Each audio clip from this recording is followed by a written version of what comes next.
Hello everyone, I am Tacit and welcome to the Brighter Shores livestream, day 102. So today, our main goal is to try to get up to our next enemy.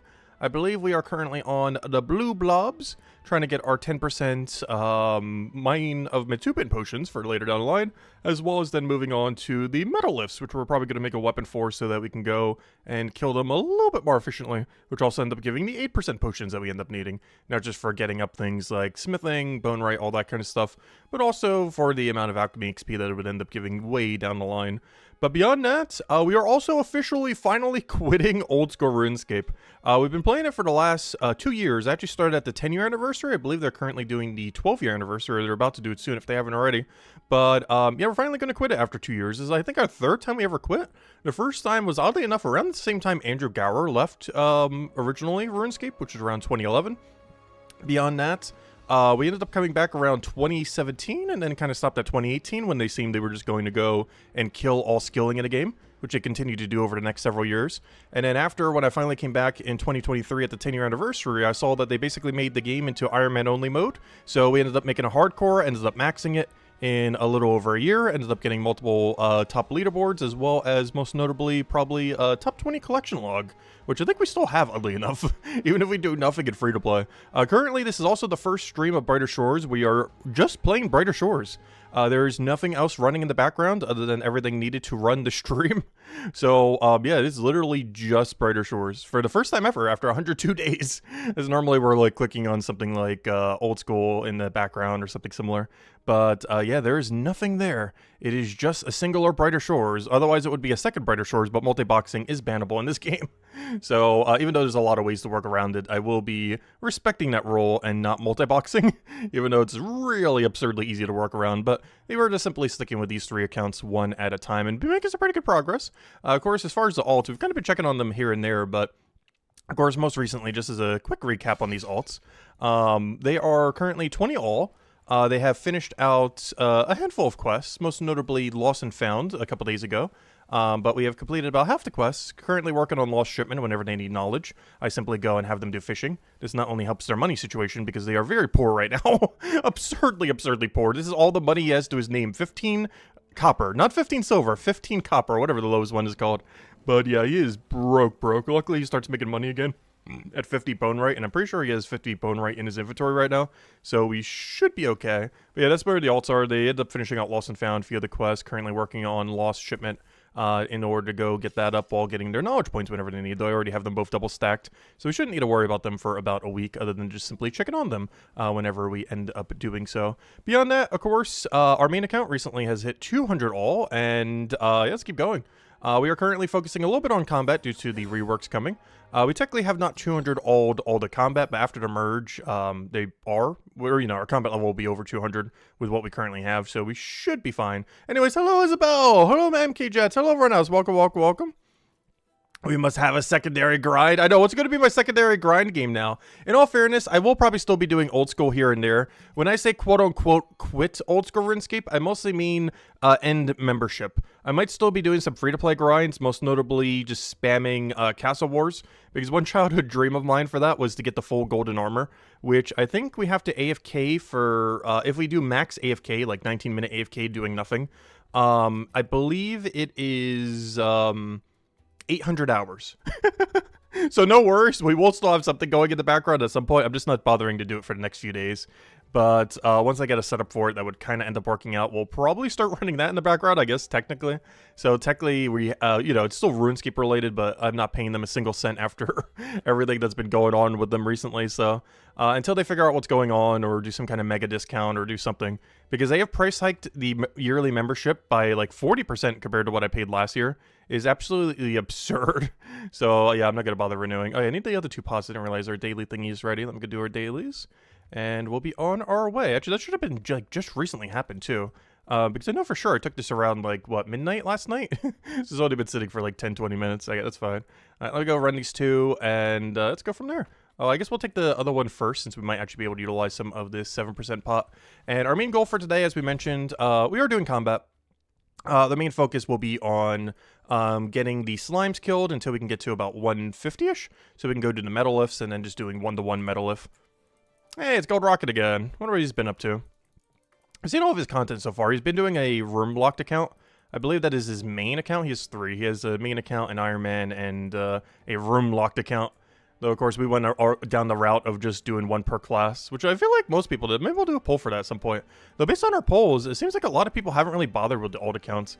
I would definitely advise, because you're paying for, you know, the membership for all 3 anyways. Might as well get value from them. And especially with how AFK the activities are, where you can literally set up an activity and have it run for like 23, 24 hours, which is very nice.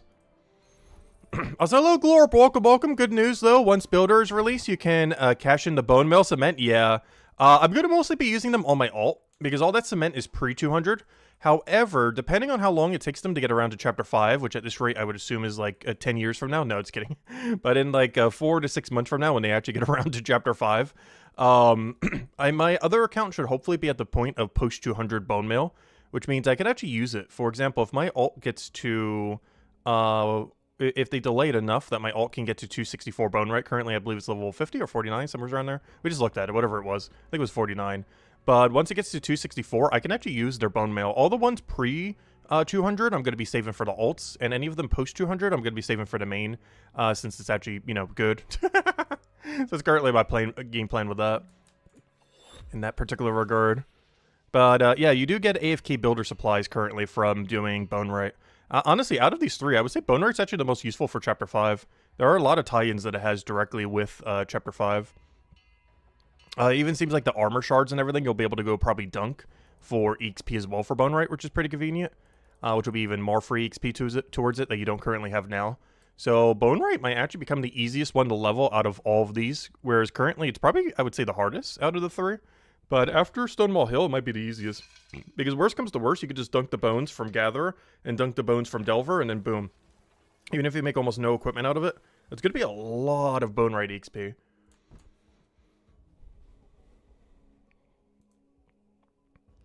Alright, let's go say hi to the slimes. Try to get 1 kill while we have the 7% bonus. It's not that big a deal if we do or don't, but hey, might as well cash it in. You may notice, I haven't really been using the 5% pots while doing combat and everything. Oh no, they just always seemed like a waste.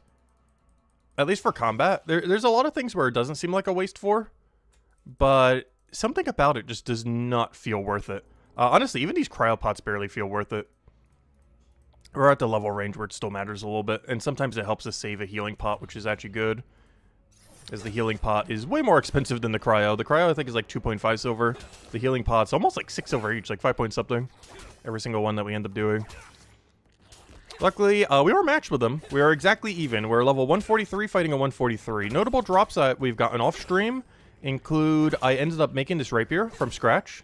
A 138 4-star rapier. I just simply made it outright. I didn't bother using it as a 3-star, just fully upgraded it. Used a little bit on the toads and primarily on, of course, the slime as we are right now.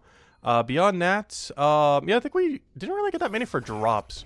The only real drop we ended up getting within that time, all these were like from the 128. We did so good on the 120 tentacles. Look at this. We got a 4-star shield. I think this was off stream. This we got on stream. We got a 4-star helm. We got a 4-star shield. This was not crafted. This was simply from a drop.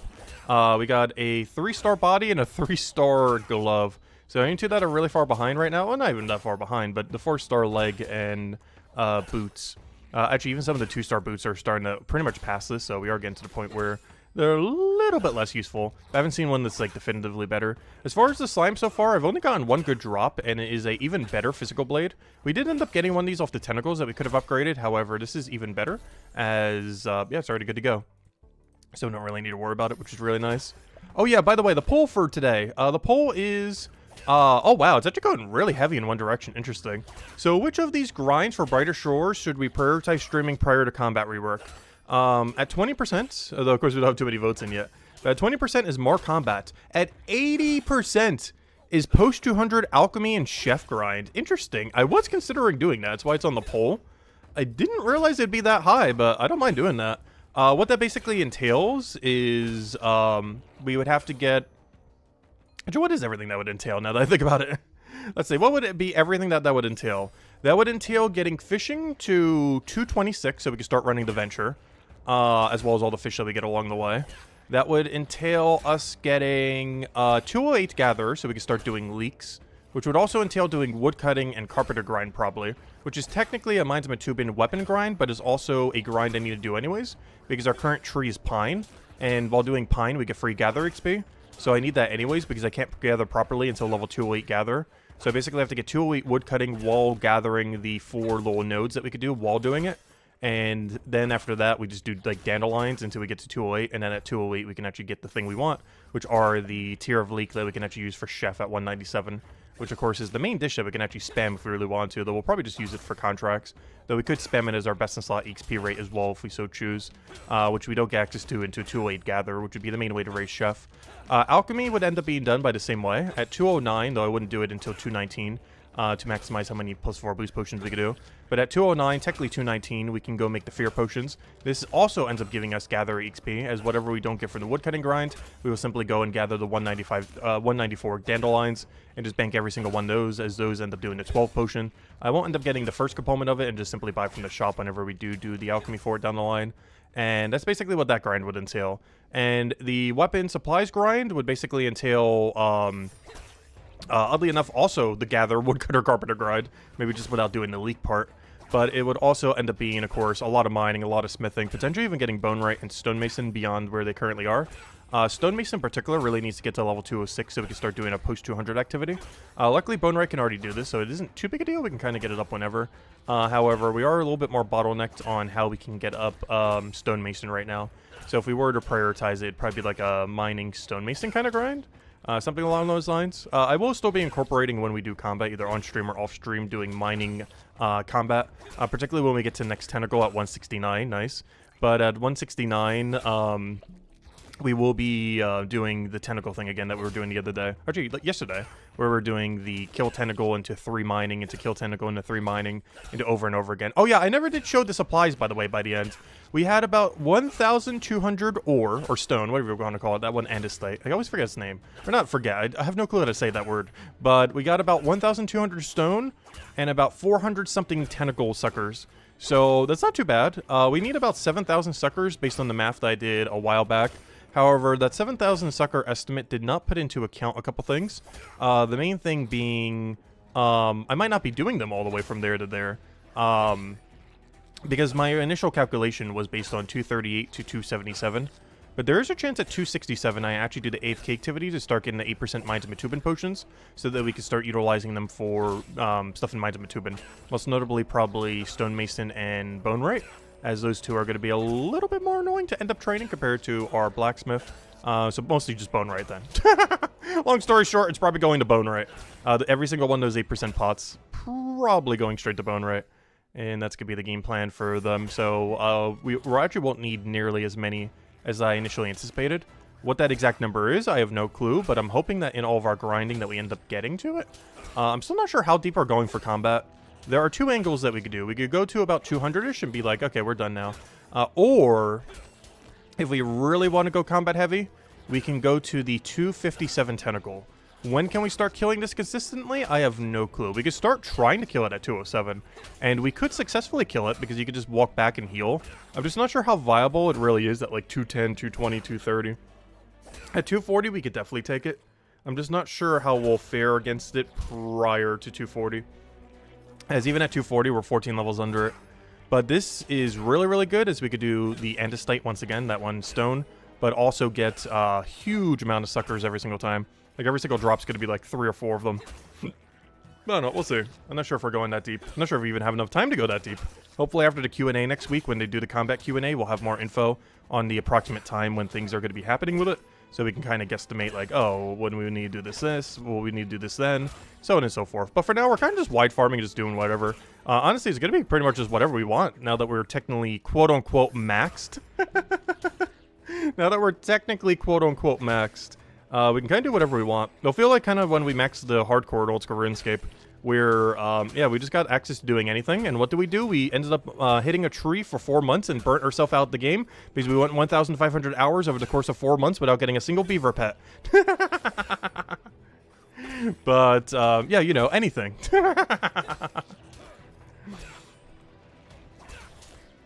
Oh no, when I set myself on a grind, it's like, okay, I do not stop until we get it done.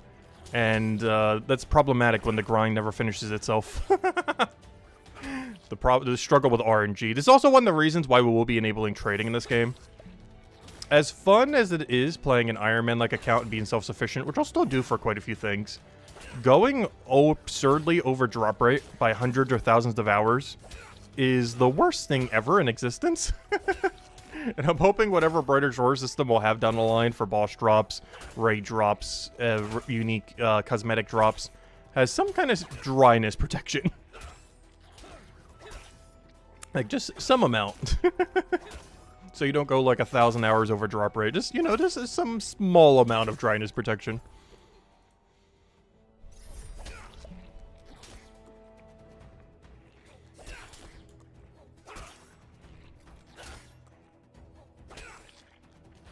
Yeah, I do believe the combat rework's quite a bit of ways. It's definitely not in February. Especially since February only has like 2 weeks left anyways.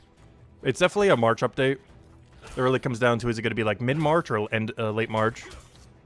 But yeah. Also, it feels so weird not having another thing to click on. I keep wanting to like click down here, but there's nothing to click on down there. This is the first stream I ever do it at Brighter Shores where I have nothing extra to click. Oh, that changes everything. Oh. Does it though? No, it doesn't. It's good. It doesn't change everything though. I would still want to use the axe on the enemy. The main one I want to go use is still going to be this axe, I believe. Not the axe. This axe. It's only a 35% roll though. I still feel like I should upgrade this one. Using that piece, this piece, and something else. I will use that longsword down the line, though. We will be using that longsword. I will just not be using that longsword on the next enemy we need to kill. As the next enemy is weak to Necrome, but it has a very, very high attack speed. So we actually want to use a very slow attack speed weapon because we can just one-to-one them. Which is what we're going to be doing with the big battle axe. At least that is the game plan. Is that worth doing compared to a longsword? I have no clue. But that's probably the way we're going to go about it. And then that should last us all the way until, oddly enough, the next tentacle set. Unless we feel like diverging to something else. But the next Metalith lasts us all the way until, lasts us all the way to next tentacle. Or I believe it does, right? Because next tentacle is at 169. Metalith lasts us, if we were to camp it the entire time, to about 162. 161, somewhere around there. At least 160. And at 160, yeah, we could take on the tentacle. I think we took it like 10 levels lower before. That does mean I'm skipping the goblin again, but that's fine. I'm not sure why, but we keep getting goblin skip. Post 200, this wouldn't happen. As well as under a new combat change. But, yeah, it seems like we keep getting goblin skip. I know we're not going that deep, but the only way we would not get a goblin skip is if we ended up going towards, how far is that? Gosh. Something absurdly high. Is that really the lowest one? 372? That's kind of crazy if so. That'd be like the first instance where we wouldn't have to goblin skip. Obviously, we're not going that deep. Just wanted to see hypothetically where it was. I guess technically we don't skip this goblin either. The 207 goblin would be the first goblin we are forced to not be able to skip. As it's basically the start of post 200. But it does mean I do indeed skip the other one then. Also, I just realized this goblin's actually the last enemy I can make a proper weapon for. It's a 207, and currently I can only craft 2 in the current system around a 220-ish 4-star. So this goblin and this cockroach are the last 2 enemies we can ever make a upgrade for. Like a 4-star upgrade. So this is where it starts to get not as good to do it before the rework. Luckily, killing the Metalith should be fine. Hopefully we'll get like at least 1 drop from Bone Rider or Stonemason to help support our weapon. Because even just killing this with like a 230 weapon should be fine. Even a 225 is probably fine. So as long as we get like 1 Bone Right drop or 1 Stonemason drop around this level range from the Goblin or the Cockroach, we should be okay to go kill the Metaliths. But yeah, I didn't think about that. The Floor Tentacle might actually be really annoying to kill. Because I might have to use a weapon that's like 20, 30 levels under, or use a 3-star weapon instead of a 4-star. Like, we'd easily do a 3-star for it. The problem is making a 4-star for it is complicated in the current state of the game. That'll be fixed after the combat rework proposal. But the current state of the game is really hard for us to make a 4-star weapon for that. Which means our DPS will be quite a bit lower compared to the average thing we normally kill. Hello, Ambird! Welcome, welcome, good morning! Getting close to being able to craft your first perfect weapon? Nice, huge congrats. The first one felt so good. We end up using a Chronopolis at like level 50. But yeah, making your first 4-star weapon is so nice. Especially if you get like max roll element on it. And get it like truly perfect. Which I actually haven't done yet now that I think about it. I have yet to handcraft a perfect 4-star max roll percent.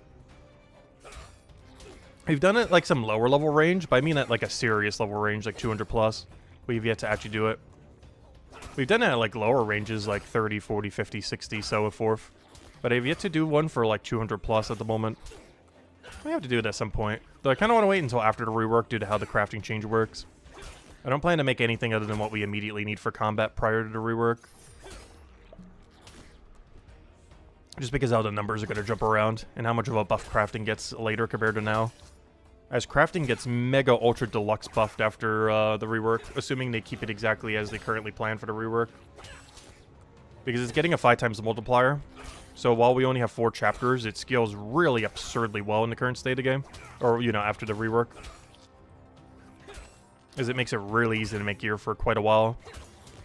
Because it's still a 5 times multiplier, even though technically with how many chapters are in the game, it should be a 4 times multiplier. But it's taken into account Stonewall Hill. And then whatever they're doing chapter 6 and onwards, we don't currently know. But I'm curious to see exactly how that system will end up working down the line. I wish they would give us more info on it. Maybe they will during the Q&A. There is a combat rework overhaul Q&A going on next week. I don't believe they have officially announced an exact date for it. But they have been taking questions on various platforms. I'm not sure every location, but I'm pretty sure their Discord has one. Pretty sure their Reddit has one. The one I replied to was on Steam. But, yeah, they're currently taking questions for the Q&A. It'll also be Fen Research's first stream, oddly enough. As it's actually being hosted officially by the dev team. We don't currently know who's going to be on it, though. It might just be the community manager, but I really hope Andrew Gower is. I don't think he's made a single public appearance since the game has launched. Not counting going skiing for vacation that he did. But beyond that, yeah, he hasn't really been public at all. He's just been in his basement coding or wherever he's doing it. He's been in his little coding shed. I'm pretty sure they have a proper office and everything. But he's been in his coding room, basically locked in there since the last few months, or definitely last month.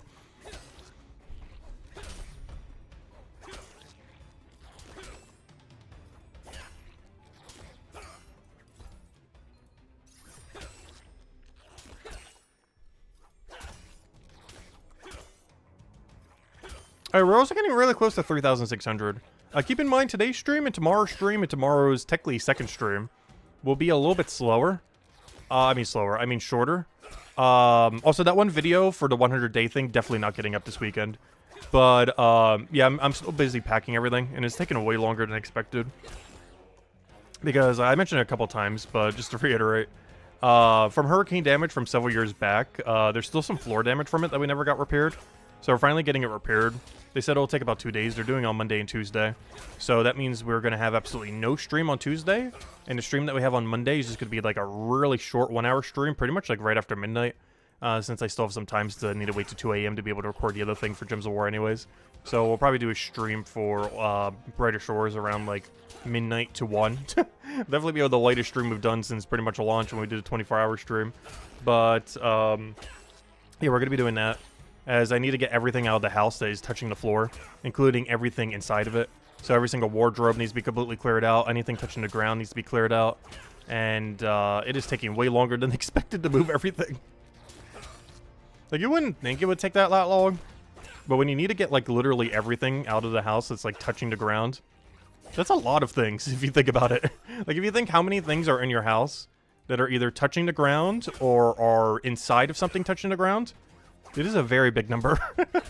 It's taking a little bit longer than expected, but between today and tomorrow, just slowly chipping at it.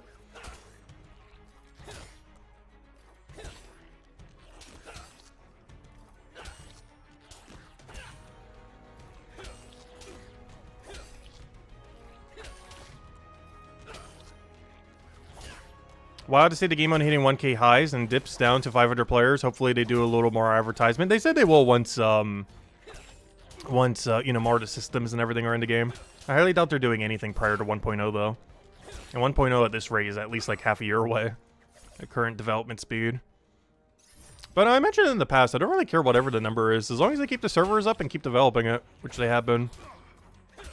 I don't really mind whatever that number dips to. If it dips to a 2-digit number, we will still be one of those numbers.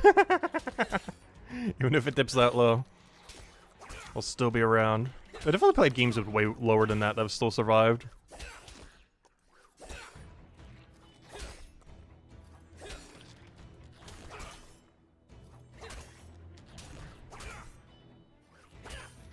And honestly, Andrew Gower has the money to run this game at a loss for probably like a decade and still have more money than he ever knows what to do with.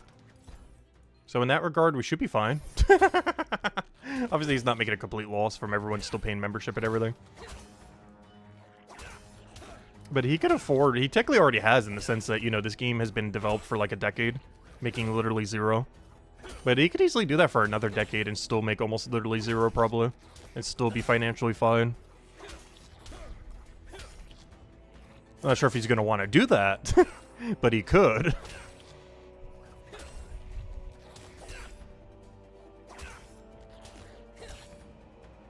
Yeah, I've officially quit RuneScape as of today. This is the first stream of Brighter Shores since launch, or, you know, that pretty much ever, that we are not playing both Old School RuneScape and Brighter Shores at the exact same time. But yeah, we're officially quitting due to the price hike and everything else that they've been doing recently. I might still do some of the free-to-play grind with Castle Wars here and there.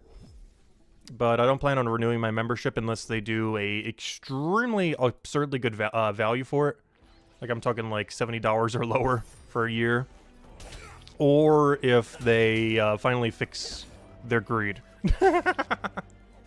Because in the last year, they've raised membership costs across the board from anywhere from about 30 to 50% compared to last year. And that's not even counting the most recent controversy with that one poll that they were also doing to increase it even more.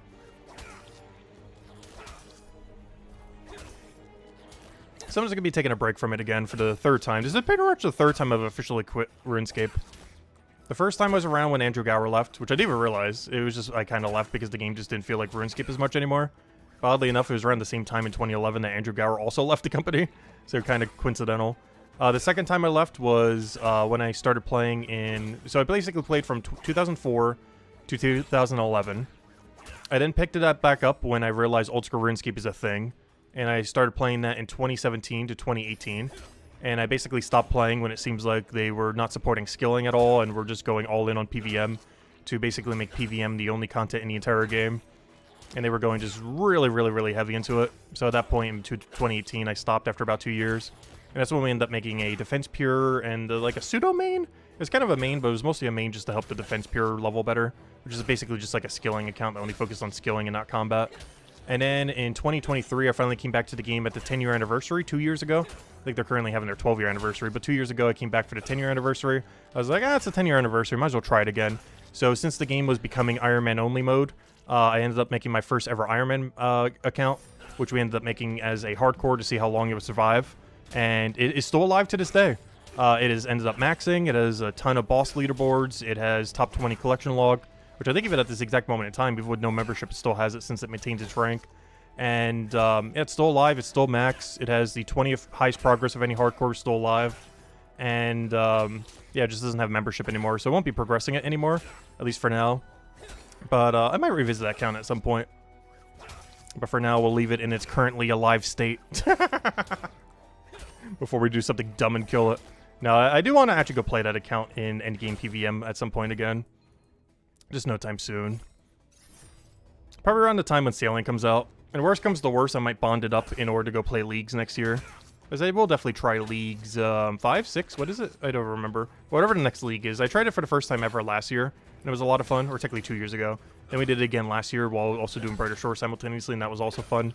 But, yeah, I'll definitely try it again next year. First time around, I did a range build. Last time, when we were doing it with Brighter Shores, we did a melee build. And next time, the logical thing would be to do a mage build. I would have also then have done every single region at least once. with the next 3 being Kandarin, Zaya, which is basically Old School RuneScape's first expansion island. Their better one being Volumor, which we did in the most recent league. And, but yeah, it's going to be Zaya, Kandarin, and Wilderness, which means, hey, we'll finally get to do some Wilderness content. Since I haven't actually done Wilderness content in, gosh, probably like a proper decade almost.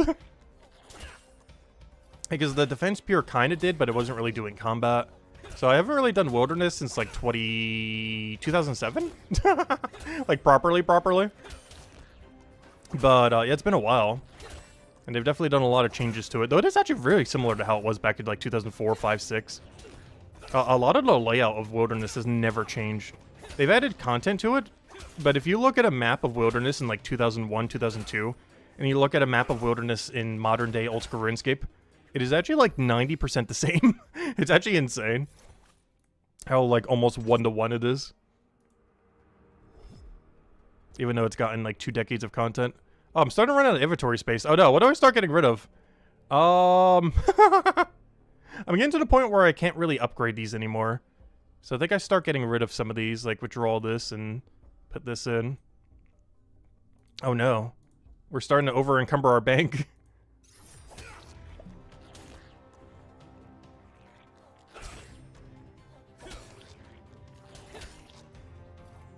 Yeah, Jagex has basically been playing musical chairs with investors ever since Andrew Gower and his brothers sold their share in the company. I think every few years they're under a new investment firm, and each one keeps getting worse than the last. With the most recent one being the most egregious in probably a decade, since like the Squeal Fortune plus Evolution of Combat. But this is either the second worst or worst investment firm that has ever owned the game. Oh, Hammer Fist! I need that. That's huge. That's my stonemason item I needed. Okay, can you stop giving me good items? I don't have enough bank for it. I need the update. I'm running out of room. What do I get rid of? I guess this bow. Because they're starting to get too low of a level to bother upgrading. But yeah, that's huge. That Hammer Fist makes it so I don't need a stonemason item for my next upgrade. So I probably will for the next upgrade and use that one for the next one. No, I'll probably just use that for the next one. Oh no, I might just use that today. Oh, I need to double check the level range. But yeah, if I just make them base component, I think we could use that now. Oh no, but I would need at least one other component. Never mind, I would still need to make one from scratch. Unless it's the exact level range, but I highly doubt it. We'll need to do some math later once we get off this blob. I think we're stuck on this blob until... I'm not sure what level. I want to say 150-ish? When's the Metalith? 152. Oh no, do we even want to bother with the Metalith anymore? I feel like I should. Hello, Sonny! Thank you for the like, greatly appreciated. Sadly, you no longer play RuneScape either. You still have your original Amber character from like 2001. Oh gosh, nice. Yeah, I still have a couple accounts from way back when. I don't currently play on any of them though. Like ones from like 2 decades ago. Last season, you kind of had to go range. Yeah, range was pretty broken. Last season for the league that they did, range was absurdly broken. Melee was fine, and Mage was way too weak because it was way too strong the previous league. So I'm hoping they do it the other way around to bring Mage back into actually being viable. Yeah, we tried a private server for 2004 Scape the other week. I generally don't play private servers, but I did want to give it a shot. Since we already were trending towards, you know, stopping with RuneScape for a while. So I figured we'd go down the nostalgic lane of seeing what 2004 was like. But yeah, it wasn't bad. Pretty much what I remember from it. Obviously pretty feature incomplete, like Brighter Shores, but you know, it got there. Like playing 2004 Scape just reminds me that there's so much potential for Brighter Shores. When you look at what the game was at 3 years after launch with 2004 Scape, compared to, you know, what Brighter Shores could be like in 3 years, is actually insane how much he can get done in that time. And that was when he had, like, almost no dev team other than his brothers, and on technology from, like, 2 decades ago. So you should be able to get a lot more progress within those years compared to last time. But if you look at the difference between 2001, 2004, 2007, it's basically 3 different games, with how much the game transformed between all 3 of those time frames. It'd be interesting to see where Brighter Shores ends up doing in the same. Because we're not even at the 3... Actually, no, yeah, we are. I was going to say, we're not even at the 3-month mark. Yes, we are. We're at 3.5 months. But we're not even at... We're barely at the 3-month mark. Could you imagine that, like, the 3-year? Oh, no! That's not the one I want. These kids still dropped a low-tier one. I really hope that the next set of enemies stop dropping the low-tier at all. To any degree.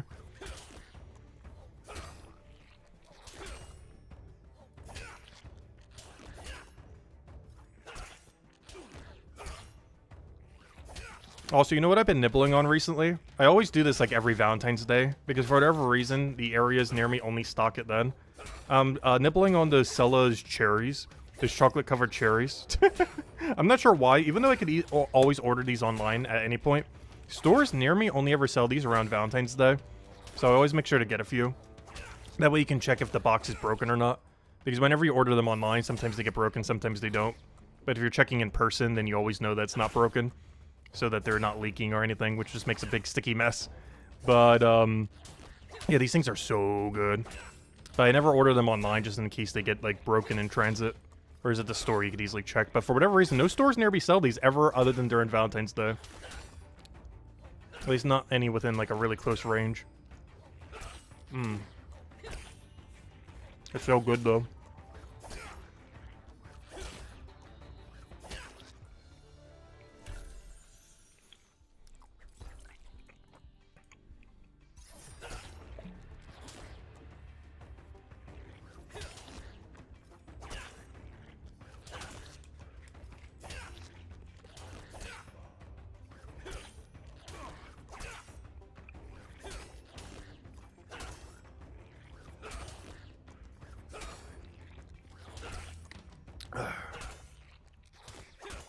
That should make me thirsty, though. Already down, like, 3 waters today. I've only had, like, 5 of them. Like, nearly every single one makes me chug an entire water.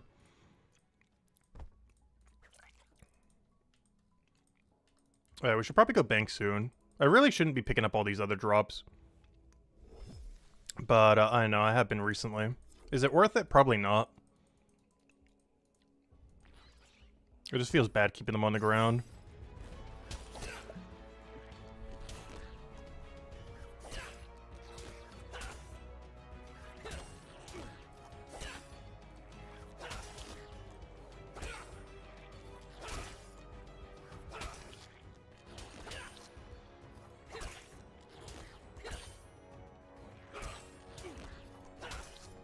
Did he go the wrong way? That's weird. Why did he go over there? I thought he was going to bank, but then went the wrong way, but then he actually didn't.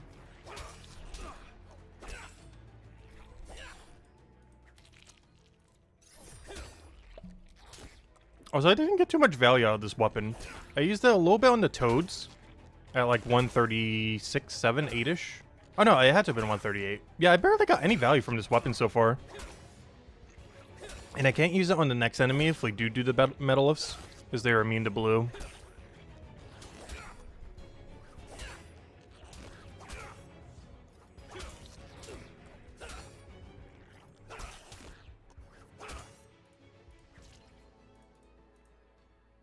I'm not sure if it's worth going out of our way for just to go fight them.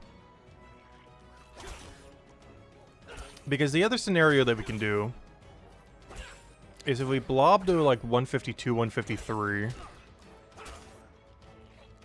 we can then physical weapon the other two down. And by the other two, I mean Mine Crawler and Goblin Miner. I just skipped the very easy Metaliths.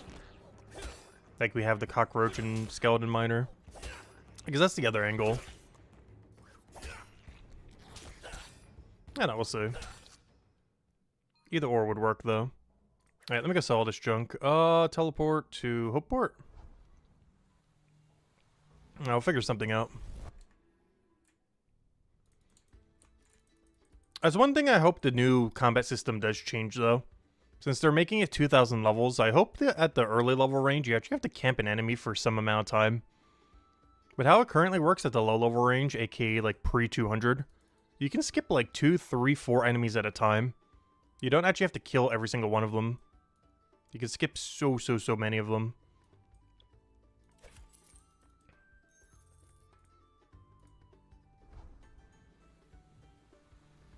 Hey, we're starting to make some profit finally. We're almost at 10 gold again, just to go and have to spend it again immediately.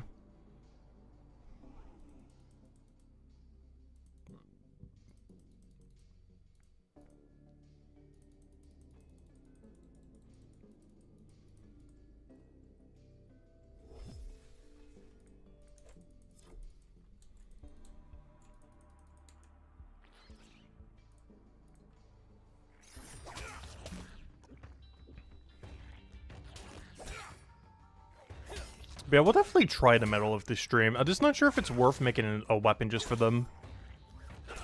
What I'm really heavily considering is just using the new longsword we have. As I believe we got a level 143 longsword from these guys. I'm just using that for now because I believe that's better than a 123 4-star. So I might just use that. And then just upgrade it as we need. Like when we get to goblins. But I can also just simply upgrade it all the way to the point of tentacle. Because I'm not going to need any kind of weird other weapon for it. Like, we could just use these two if we really need to. We just camp the 143 3 stars all the way until we could do the tentacles at, like, 160. And then upgrade them from 143 to 164 star. Because at this point, I think that's going to be the route we go, just so we don't have to craft as many stuff. And we already have a lot of it banked. I already have the Guardian weapon. I already have a Stonemason weapon. I think we do have to go out of our way to craft, like, 1 or 2. Mostly to adjust the number. So I probably will still have to craft 2 things. As I need 2 things to be an exact number. So I actually do still have to craft twice then. But mostly just to make the number the exact number we need. I am risking it. Yeah, we got it. Oh no, we got the bad one though. No.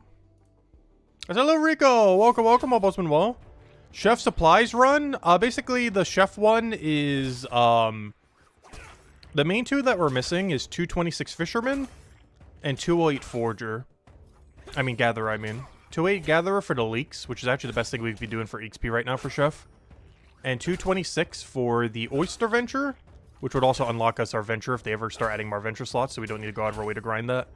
But it also ends up unlocking us, I believe, another fish that we need to cook. I forget which one. Not Puffer. Oh, never mind. It doesn't actually unlock a fish yet. It does at 235, though. I'm not sure when I need that cod. Oh, yeah, I actually need that cod around the corner, don't I? The cod is actually pretty soon. So yeah, we'd almost have to go to 235, though our Venture would get us there automatically, though. So once we get to 226, the Venture would get us to 235, probably by the time we need it. But yeah, I almost forgot about that. This cod and chips right here at 208. I am pretty sure that requires the 235 fish. So we actually need that pretty soon. So we actually need to go 235 fishing. That's a lot of fishing. I didn't realize how much grind is actually in that. That's a lot of fishing grind. Like, honestly, 80% of that grind is just fishing. Like, post 200 fishing. There's a bit of other stuff in it, too, of course. But that's a lot heavier fishing grind than I was anticipating. Oh, no! We got a leg upgrade. And this is good against our next enemy. It's slightly worse against what we're fighting now, but it's fine. Everything that we plan to be fighting soon is this better against. Aww. Oh, no, it's still better yellow, though. Oh, no, we're going to get a better option by then. I'm going to put away these things. Yeah, we don't have any inventory. Wonderful. I don't know. What do we still not need? I don't need these Necromay throwy thingies anymore. Yep. Apparently we're fighting. That's fine. Honestly, anything pre-200 I probably should be getting rid of, though. I'm just selling them to the shop. Like, people will need these, but trading is so far away that I don't think it's worth it. But once the new storage system comes out, whatever they end up doing with it, which will probably be asked during the Q&A. There's no way someone doesn't ask it. Or they don't answer it in some way, shape, or form. But, we shouldn't have that much of a storage issue going forward. There's also a mega buff to everything training-wise when you're doing production skill. Because the amount of storage you're going to have if you clear out your entire bank is going to be so high compared to now. Like, absurdly high. Also, I technically don't need these anymore, do I? These were originally kind of looking like they'd be good. But in our current state, they don't really do what we need them to do. Is I don't have a high enough leg to really get a good upgrade into them. Especially given that it's only for Mines of Matubin. At least until the rework. Which doesn't really do us any good. So I'm probably gonna have to sell those Hammer Mage legs. They seemed like at the time that they could potentially be good, but we never got the Guardian legs to go with them. So they kind of just stood there and rot. Like a lot of armor upgrades do. Because it's really hard to get armor in the current state of the game since you can't craft it yourself.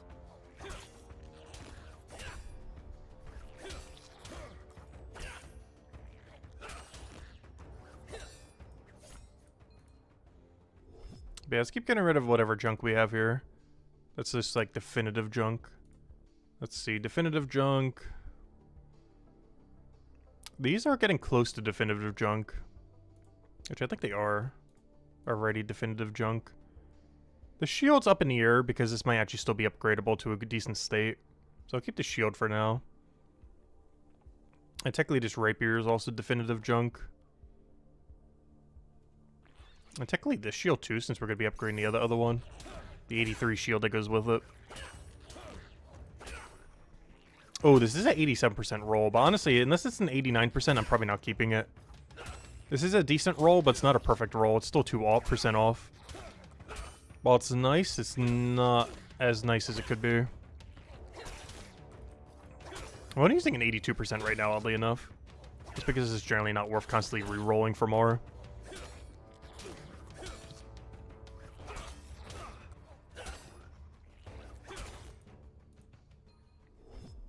Yeah, let me go get the shield. I think that's the last thing we want to get rid of then. I guess technically the glove if we're getting rid of that. Oh, if that's the case, I might as well get rid of the boots and the other thing too. Sorry, 4-star gear, you're out of here. Everything else here is still useful to some degree. Potentially. It can still be upgraded to a point where it is not useless. Everything else we have on us is just definitive junk.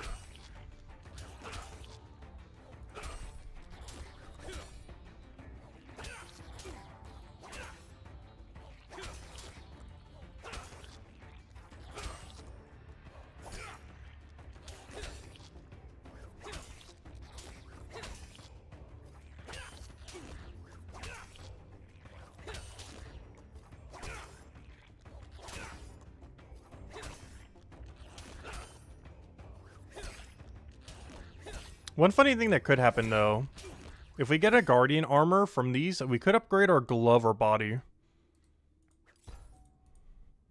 If before I go to the shop, we end up getting a Guardian armor piece. Doesn't matter which. Well, other than the shield. It has to not be a shield. But as long as we get an armor piece for Guardian that is anything but a shield, we can actually upgrade our torso or hands. So maybe we do keep this, just in case. It's very unlikely we can get an upgrade from it, but it might be possible. It's just only on this enemy and the next enemy would it really matter. So I might just still sell it. Because if we don't get one off of Slime, it's just... it's going to be too low of a level to bother combining. And now it's guaranteed to be a shield, I know, right?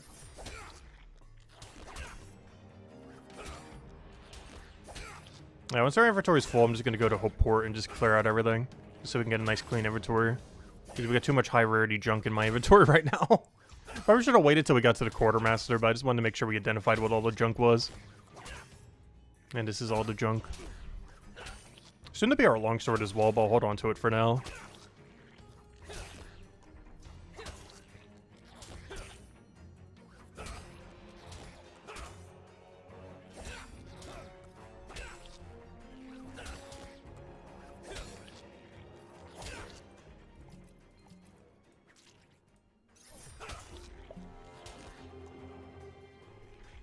Oh, so we've been really lucky on shields.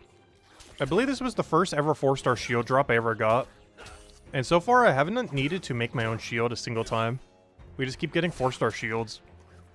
Which is really weird, because all the combat I've done in every other location, I felt like I've never gotten any. Most notably Chronopolis. But, yeah, we've already gotten it twice now.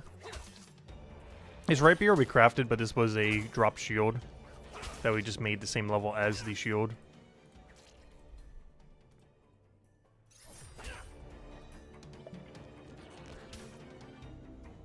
Oh, so we're at the point where we can technically move up to the Metalith now if we want. The only problem with that is I barely even got 10 levels worth out of this rapier. Which might be a little bit of a waste. So I kind of want to camp these a little longer. I'm still considering the Metalith skip and just going straight for the Mine Crawler, which gives us the best healing pot supply.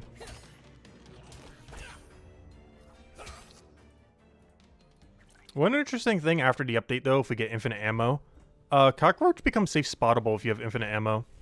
You can attack them across the river. The main reason you can't kill them that way now is there is no way to reach them after. You only hit them 4 times and then just sit there looking at you. But after you have like 10, 20, 30 ammo, they will simply just die. You can kill them from across the river, and they can't attack you back at all, making them into a fully safe spottable enemy. Alright, there we go. Half a gold for that, not bad. Hey, I finally got 10 gold again, nice. Time to go waste it again on something. We'll find some way to waste that in the near future. Currently, it's being dumped into alchemy. Which, what's the current... Oh, nice, he just saved us. Very nice. What's the current poll at? The current poll was very high on... I'm actually surprised weapon making isn't as high. Though I guess people don't like watching mining. I'm still going to be doing the grind, I just will try to do it mostly off stream. Like the mining, smithing, stonemason, bonewright grind. But the one that's currently winning is basically the chef, alchemist, fisher, gatherer grind, basically. Like everything that gets you more supplies for chef or alchemy. In all fairness, combat does as well. It's one of the reasons why I'm doing Mines of Matubin combat and not anywhere else. Because Mines of Matubin combat is just forger or gatherer, but for Mines of Matubin, where you do it via combat. So we get to get both the alchemy grind done, but also the combat grind done.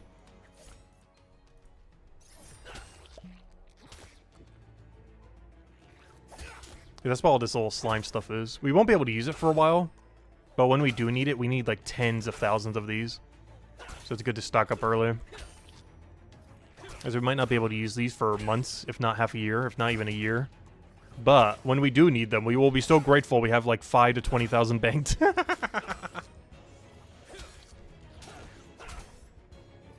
Because having you go out of your way otherwise is a nightmare if you wait until the level that you're actually at.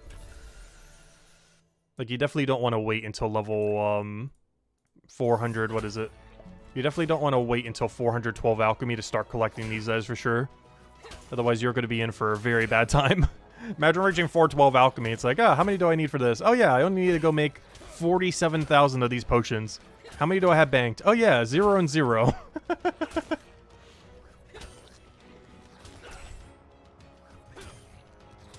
Yeah, there's, Hope Forest is actually really weak in that regard, in that there's no stationary enemy.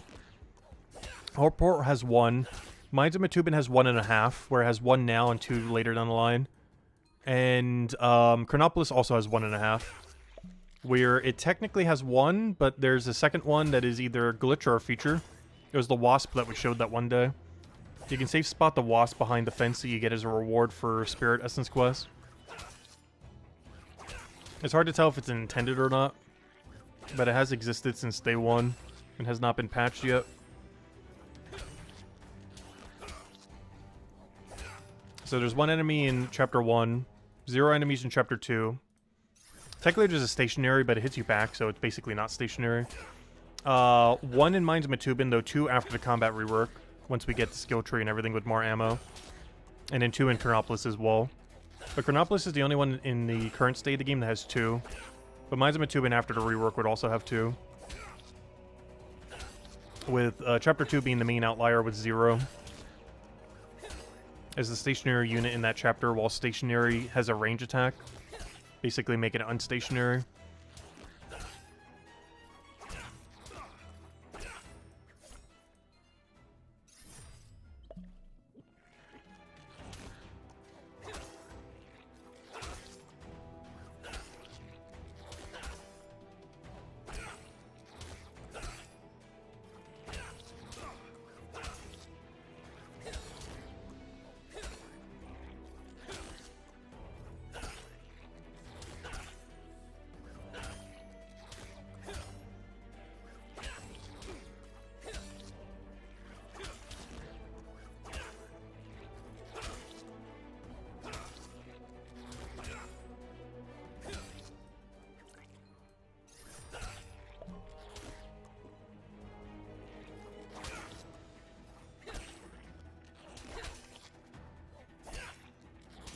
But yeah, everything on the current poll I will be grinding. The poll is mostly just to see which one we prioritize on stream. But every single thing that we're currently polling, we will be grinding.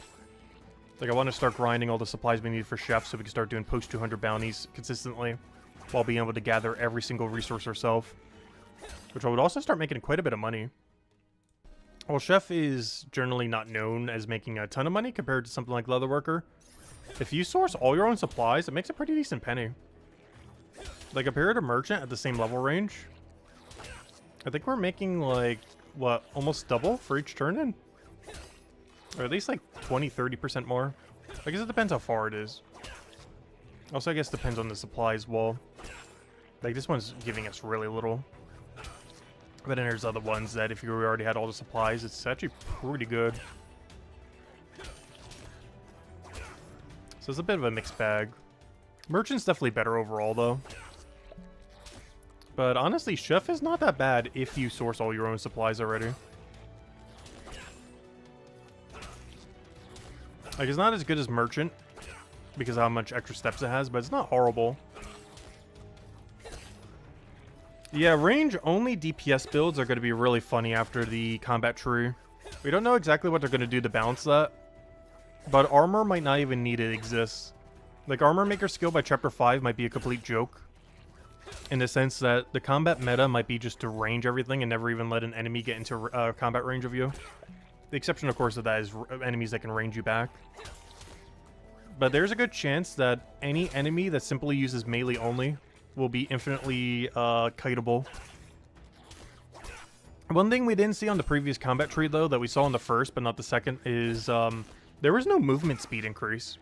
So we don't know if you're going to be able to increase your movement speed or not, or how that's going to work. The first wave did show that, but the second wave preview image did not show anything that indicated movement speed.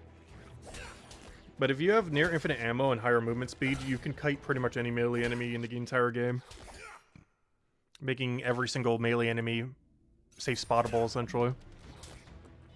Or you can hit them infinitely for 0 hits against yourself. And even if you do get a hit occasionally, it's probably going to be like 1 to 4, 1 to 5. Or you can hit the enemy like 4, 5, 6 times before they even hit you once. And that's almost like if you go and do like the side room to side room. Like if it's a slower moving enemy. Like let's say this is used melee only. The way you would do that is you would go all the way over here, range them. Then once they catch up to you, you go all the way over there, range them the whole time, so on and so forth. So they would occasionally get a hit on you, but very, very rare.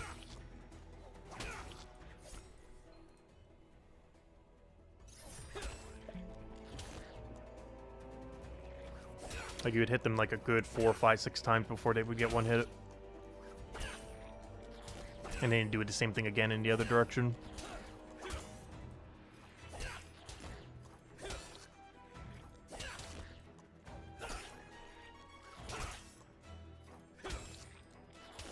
But yeah, armor really is going to need some more stats. That was an issue Runescape had for the longest time as well. Where all initial armor was just tank armor.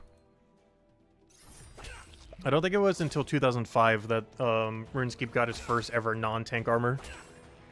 That being some of the bearer's equipment, which were still tank armor, but they were tank armor that had some effects that some of the effects were damage related. But it didn't really start to get like general armor like that until almost like 2006 and 7. But it did have some by 2005, which was like 4 years after launch. Not sure if it's going to take that long this time around. But so far, probably once you get enhancements for armor, you'll probably get some damage-related ones once down the line. But as it currently stands, every single piece of armor in the game is tank armor, which is really bad. Especially if we're ever going to have like near infinite ammo and higher movement speed. Even without higher movement speed, near infinite ammo still trivializes quite a few enemies. Like the slower moving ones, as well as any that can be safe spotted, like the cockroach in Chapter 3. Or, you know, any of the stationary ones that just never move.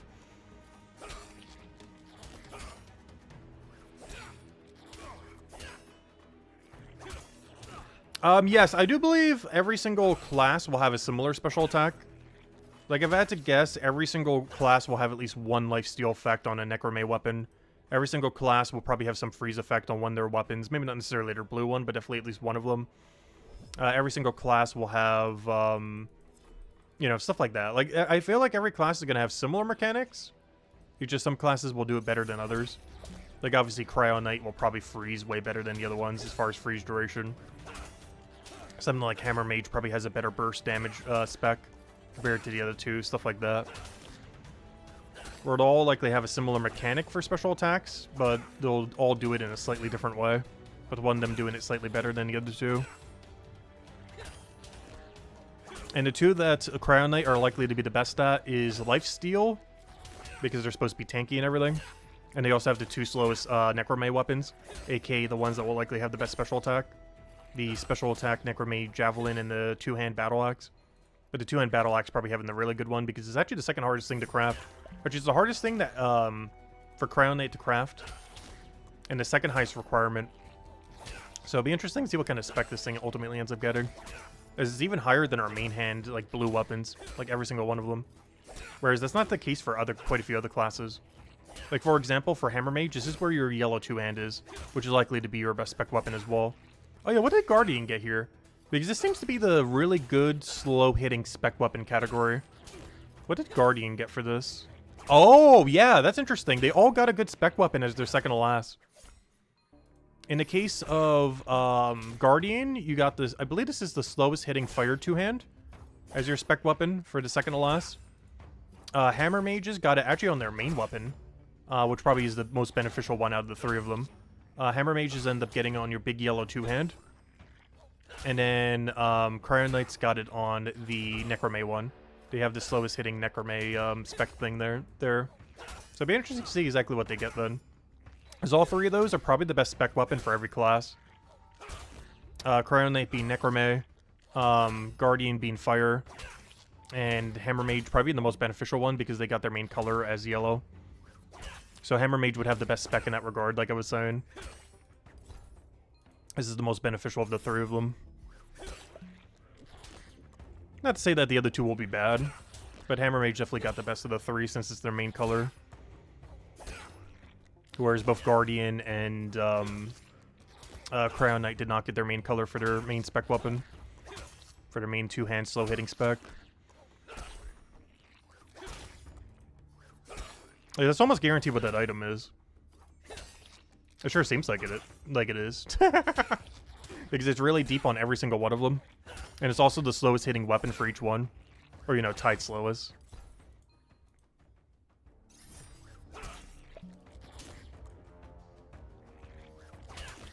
Actually, that's not true. I think Hammer Mages is a 5-tick, not a 6-tick. So I guess Hammer Mages is 1 tick quicker. But for both Guardian and Cryo Knight, it's the slowest attack speed. Hammer Mage is a little bit different than the other two there. Is this 1 tick quicker plus his primary color instead of an off color?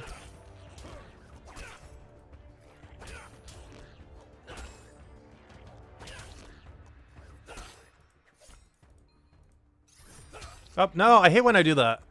My mind goes to click on potion, but then there's no potion, so I click on the next available potion. I do that so often, especially off-stream, when I'm on Steam Deck. Because I'll always click here to use my potion, but then when I'm no potion, my mind is like, I gotta use a potion. So I'll use the next available potion. Which is, aka, using a heal pot when we're already at max health. Which is not good. That's at least, like, the 5th potion since we started doing combat again that I've wasted that way. I really wish she's auto-equipped, so you don't have to keep resupplying them. Because I always keep forgetting to re-equip these. Luckily, most of the things that we're going to be killing, I don't need Cryo for. Actually, there's almost no more Cryo-weak enemy we even need to kill all the way to 200. I think we only have to revisit them, like, one more time? Let me double check. But up to 200, how many more times do I have to revisit Blue? Probably just once. Yeah, only one more time. The 178 Fire Toad, and all the way at the end for the 192 Blob. So we do have to revisit them once more, but only once more.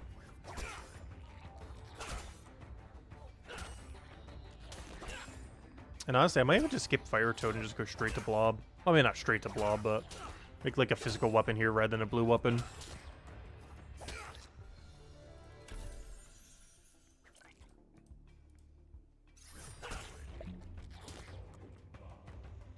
Guardian might have poison. Really interesting to see how stats effects work, like burn, poison, anything like that. They did confirm that they're going to be adding stats effects and stuff over time, like dots, damage over time. So we don't know exactly what some of those effects will be, or if they have any kind of additional effect.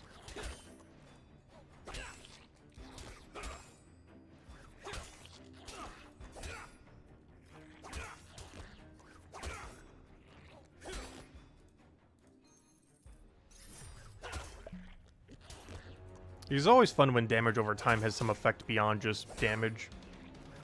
Like some kind of effect for the duration as well.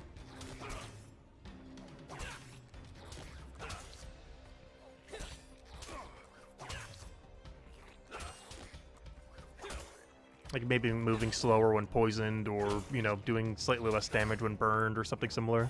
Stuff like that. Also, still hoping for some kind of gloom effect or something off a Necromay, where instead of having a burst lifesteal, it has a lifesteal over time effect. Almost as if it's like a little mini regeneration, where it just keeps sucking life from them for a short duration, rather than just one big burst of lifesteal. Just to balance it a little. We don't know how they're going to handle lifesteal in this game. But that was one thing that was slightly bad in late stage RuneScape 2. Is Soul Split was very, very, very, very, very absurdly broken. Which was the main lifesteal mechanic added to the game. These lifesteal is really hard to balance. But something like a Gloom effect where you just lifesteal slowly over time would be a lot more balanced than like a 25% lifesteal for your spec. But rather like a slow like regen effect where they keep losing life but you keep stealing it from them. Rather than one big burst of lifesteal.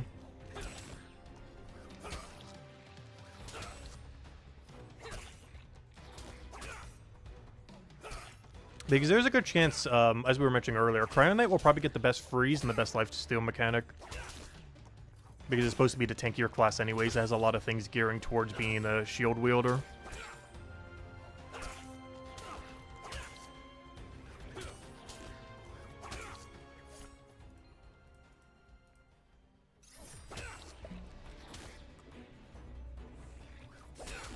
Whereas if I had to guess, Guardian's probably get to get the best damage over time. As has the best fire two-hand. So if that has damage over time. And green could technically have poison. We don't know if they are going to be doing poison or some kind of similar angle. But if they are, it could become the dot class. Where it gets all the best damage over time effects. And Hammer Mage is likely to be the most bursty. Like, Cryo Knight's obviously going to be the tankiest. It's going to have ways to freeze. It's going to have lifesteal better than the other classes, stuff like that. It's going to have a lot of things where it prioritizes using shield, which it already does now, but would be probably even more so with whatever the specs end up coming on them. So it's like the really tanky class with lifesteal, freezes, durability, shield wielding. Guardian's probably going to be the damage over time effect, best burn, best poison, stuff like that, whatever other effects they add. And Hammer Mage is likely to be the most bursty class, where it does all of its damage pretty much like at once when it uses its spec, rather than over a duration. Almost like the exact opposite of Guardian, where Guardian is a lot of very quick chip damage, whereas Hammer Mage is likely to be very, very bursty in damage. Which also makes sense why it's good against Cryo Knight, because if Cryo Knight ever gets flat damage mitigation through anything, then super bursty damage from something like Hammer Mage would also hit through it really well. If it ever gets like flat mitigation or anything else from a spec or any other effect. Like if they ever add or start adding armor set effects or something. I wouldn't be surprised if this class gets mitigation, just as a flat number. But then Hammer Mage's really bursty damage hits through that really well, since they're weak to Hammer Mage anyways. Which is also why they'd be so good against Guardians, because Guardians have a lot of really quick hits. So damage mitigation would be really strong against Guardians. But really weak against Hammer Mages.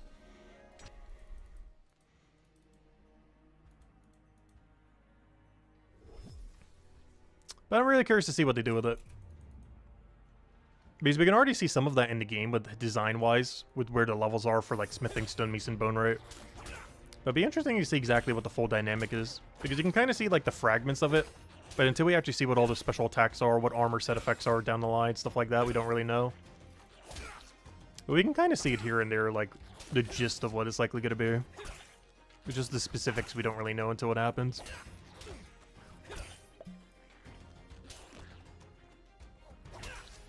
Yeah, Cryo Knight has no green weapon. Has no melee green. So if there ever is like a damage over time effect on green weapons, Cryo Knight will actually have really bad damage over time. Hammer Mage and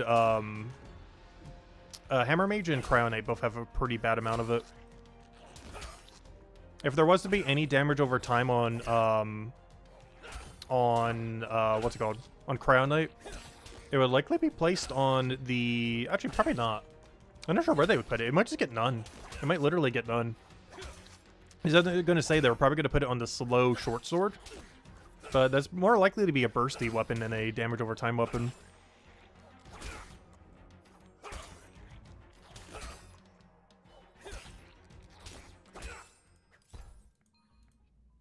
But it's hard to tell in that regard. But as far as the gist of what we know, Hammer Mage is going to be really bursty. Guardian's going to be really quick attack speed, damage over time kind of stuff. And obviously the Cryo Knight is the tank one. Probably a lot of freezes, a lot of lifesteal, a lot of things that prioritize using shield rather than no shield. But as far as specifics beyond that, we don't really know. Like, we know the kind of style that they're going to be, but we don't really know, like, specifics as to, like, what each weapon would do exactly and everything like that. But that's the gist of how they're going to be balanced.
Yeah, that is one thing that will be funny on Cryo Knight, is if we look at the final weapon that every single one gets. Right, heavy crossbow. I can't remember if this is Necromay or blue. If this is blue, this might be the best freeze weapon on Bone Right. But if it is Necromay, it's probably a really burst heavy damage weapon, to be in contrast compared to what it normally has. Like one of its few burst weapons, similar to probably the perfect poleaxe. But if you compare it to other things, it's kind of funny, because Cryo Knight is actually the exact opposite. It seems like all of them have something that isn't like their class. Like this perfect sling, likely not to be very burst heavy. This, because the class itself is burst heavy. This heavy crossbow is probably really burst heavy because everything else it has is not burst heavy. And of course, with Cryo Knight, one thing that's going to be really funny is, given that it has a lot of mitigation for really high attack speed stuff, this metal bow is max attack speed green. It is the highest green bow in the entire game, the green damage range. So it probably has some kind of like multi-shot ability or something, where it attacks really, really, really quickly. Because every single one of them seem to have one that contrasts what they are as their final weapon. Or it's something completely different than what their main build is. Which is kind of interesting. Or for Bone Right, it's really bursty because it doesn't really have that much of it. For Cryo Knight, it's really quick attack speed with some kind of fury or maybe even damage over time because it has very little of it. And it's slightly harder to tell for... Oh, nice, a cudgel. That's actually an upgrade for later. Speaking of Bone Right stuff.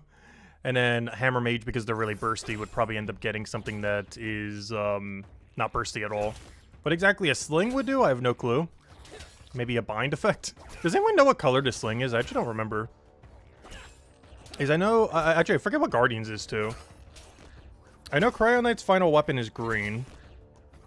And also the highest attack speed green weapon in the game. Even higher than Guardian, oddly enough. Like, the bow that you get for Cryo Knight green is actually quicker than Guardian's green bow.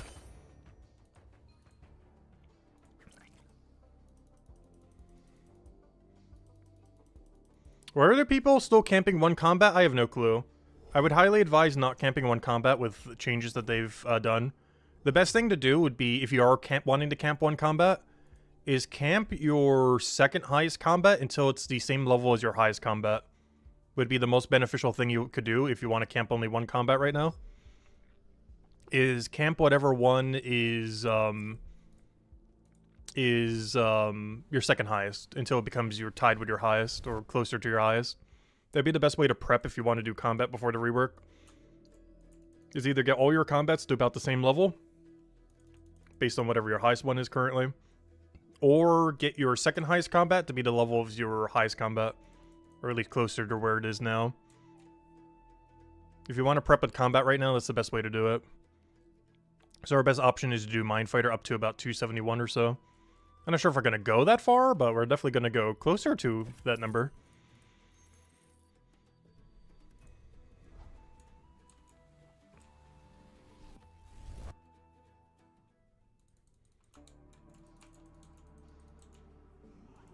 But you have to keep in mind, every spec weapon isn't always going to do whatever its color is. Like, I'm pretty sure most blue weapons will not have a freeze effect. There will be blue weapons that do, but not every single one will. And similarly, like, every fire weapon is not going to have a burn effect. Every green weapon is not going to have whatever they do to green. Either a fury attack or a poison or whatever they do. Like, it's more likely for them probably to have one. But I don't think every single one would simply have one.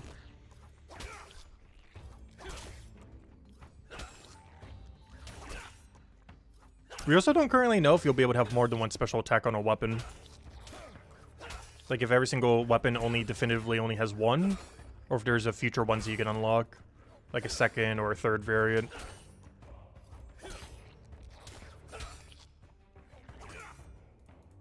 For example, something like a physical longsword could have a knockback effect, but one alternative special could just be a pure DPS related one where it just whacks really hard. For when you don't need knockback. Is that something we currently don't know? And it looks like you might code it that way, because that's one issue that Runescape had. Runescape, you can only ever have one single spec tied to a weapon, due to how the system works. And we don't currently know in Brighter Shores if he's going to make it so you can switch them out. Kind of like how you would switch out your weapon, also be able to switch out like the special attack on the weapon specifically. That would take a lot of coding, though. Which I'm not sure if they're going to bother with. But I'm curious to see if we will be able to switch them out for other special attacks. Because that's one thing that has kind of hampered old school RuneScape's development a little. Is every weapon they ever add can only ever have one spec. It can have different situations where it does something differently based on what it's attacking or something else. They can only ever have one. But they might try coding Brighter Shores in a way where they could have 2, 3, 4, 5 different ones. Where you can only ever use one, of course, as being set. But if you needed to do something specifically, you might be able to switch it out, given what activity you're doing.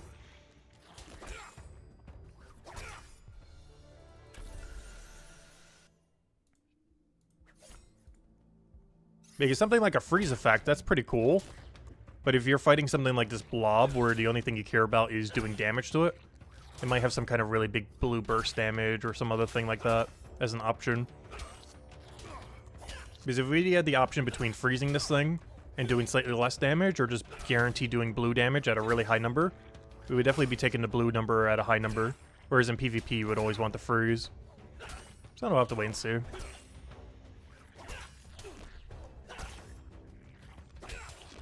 It would make things a lot more dynamic, but it would also make it a lot harder to roll out, which might be why they haven't really mentioned too much about it when it comes to special attacks.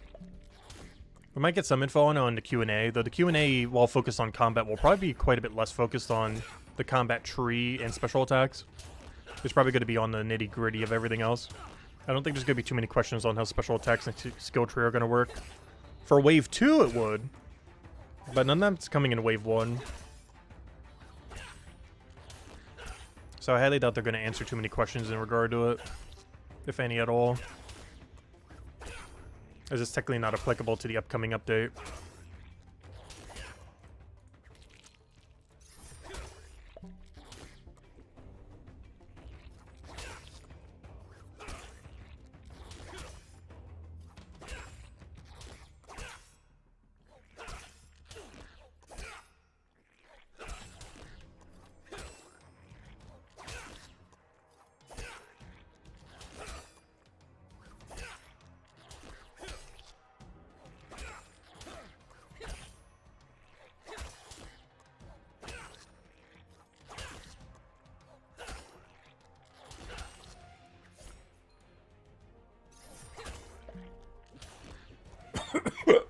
Excuse me.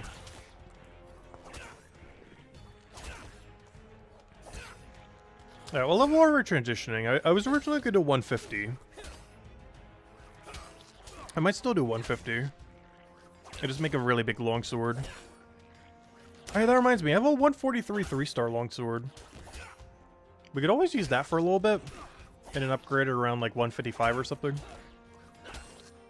I was not sure how much that lowers our DPS, because we have a lot of stuff already banked to go do an upgrade. That would help us out a lot.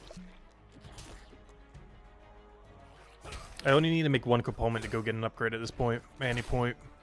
And the only reason I have to craft one, even though I have all the material in the bank, is we need to get to a very specific number. So we gotta craft at least one so it becomes that very specific number. Well, you have enough bank that we only need to craft one thing twice for 2 different items. So only one thing once, basically, to get an upgrade right now. So our upgrades are actually really quick to get at the moment. Due to how lucky we've been getting on off-class drops. Particularly for Guardian, but we also got a Stone Mason one recently. Which means I'm finally going to have to make a Bone Right item post 200. It's about time. I keep just getting Bone Right, Bone Right, Bone Right, Bone Right, but we finally got a Stone Mason one. So we actually got to do post 200 to Bone Right finally. At least once. Not today, though. But at some point over our combat grinding.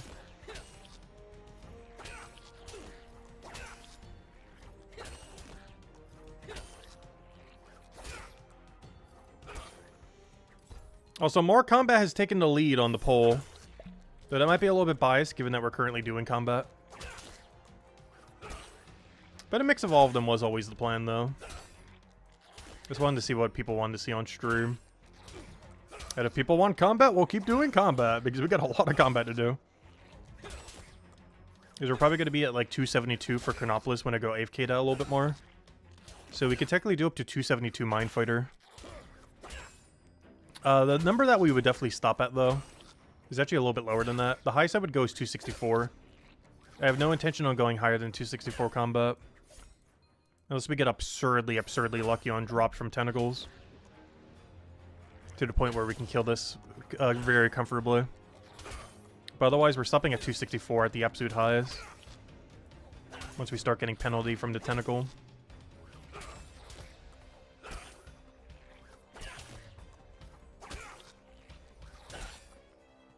Your total level finally reached the 19th century? Nice. Do you know what we're really close to that we'll have for one of the 2 very short streams tomorrow? Because I'll be doing one at our normal time and then one like really late, like slightly past midnight. Which will technically be our Monday stream too, to some degree. But we're gonna have 3,600 tomorrow.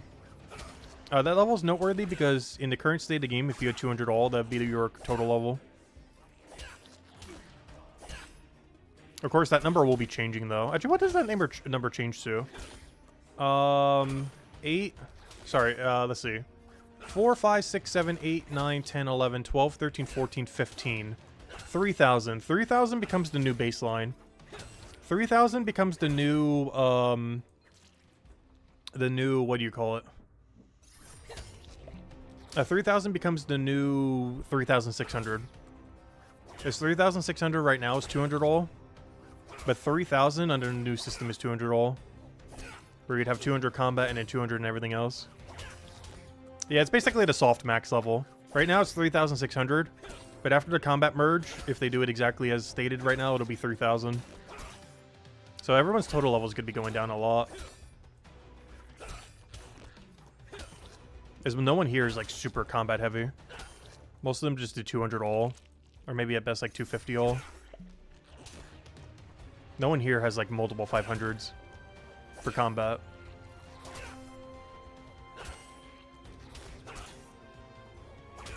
They may have one 500, probably Chronopolis 500. But I don't think anyone in top 20 has 2 500 combats. And if they do have one, it's almost guaranteed watch person while getting 500 detective. Oh, it really wants me to go do them. Fine. I'll go kill the Metaliths.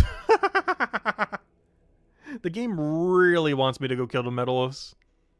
It's really unfortunate how low overall. Never mind, that's max roll. I was going to say how low overall. That's my combat. That's way too high. Okay, at 248, I'll go and kill the Metaliths, I guess. The game really wants us to go kill Metalith. It's slightly worse than killing Slime, but the XP rate that we'll be getting is way better from Metalith. As well as the drops that we'll be getting when we do get an actual item. Also, I don't need these cryo pots on me anymore. But after we need to do our next bank, I'll go do it. Which, actually, now that I think about it, is right now. But fine, we'll go use this weapon. Where's my thingy thing? I don't need this anymore. Equip this. Honestly, I could just sell this as well. Alright, let's go do everything. Hope port we go. Alright, fine, game. I'll go kill the Metaliths now.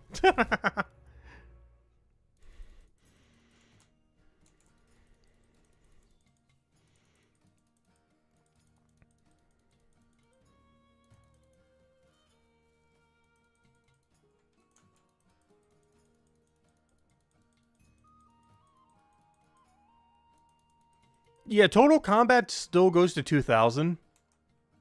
But if you just count only combat, it only goes to, like, there's only one combat skill. Even though it has the level range of 4 skills combined, it is still only one skill. So even though its level cap is 4 times higher initially, and eventually way more than that, it is still technically only one skill. Even though it's going to take 4 times longer, than 5 times longer, than 6 times longer to get it to max. Alright, let me go put away this one potion. I don't need that either. I'm going to go a little bit out of the way for it, but that's fine. I'm doing this in such a bad order, but it's fine. Alright, anything else we need? Not really. Let's go kill the Metalith.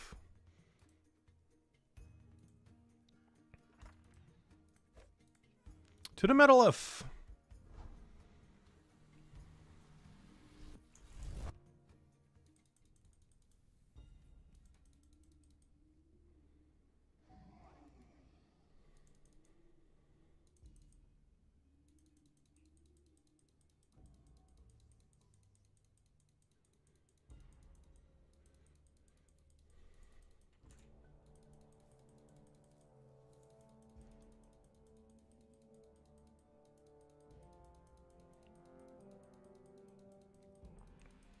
Almost your combat's in the 30s, so you won't go down that bad, yeah.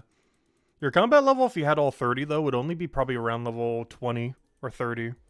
Probably not even 30, actually. Probably close to like 10 or 15.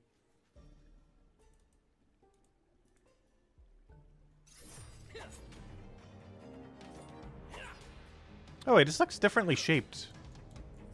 That's weird. Why is this like... Oh, I know why. Because this is a low tier one.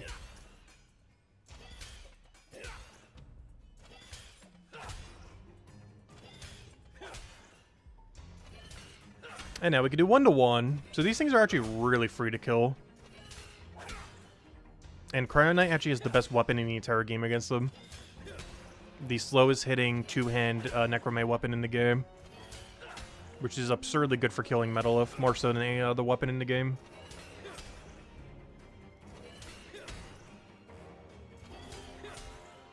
The main reason we do this is they have a really high attack speed. Whereas this weapon has a really low attack speed. But really good damage. And we just can 1-to-1 them. Because otherwise, they'll hit us 3 times for every time we hit them twice. But if we do it this way, we can do a perfect 1-to-1.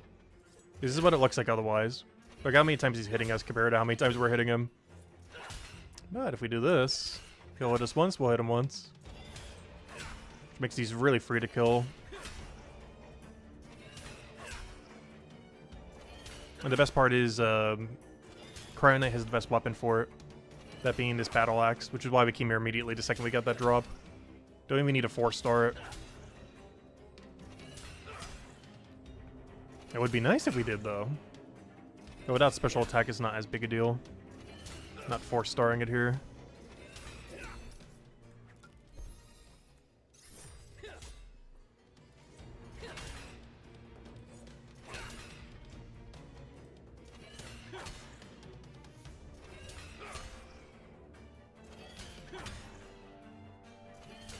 Oh gosh, the battle music here is so good. I almost want to keep doing combat here just because the music for combat is so good here. I'm gonna miss that when we have to do combat normally after the new change. We can't just camp mine to Matubin. You actually gotta go visit every other chapter.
No, if you had 30 all right now, you would be way, way, way, way, way lower than 120.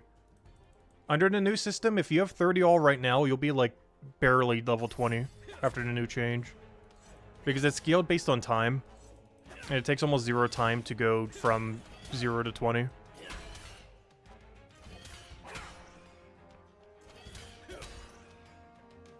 So if you had 30 all right now, your combat level after the change is somewhere around like 20-ish, if even that.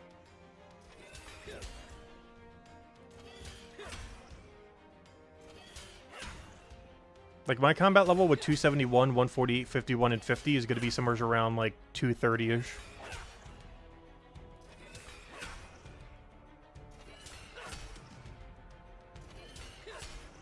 Which means my total level would go down by about, like, 300 compared to where it is now.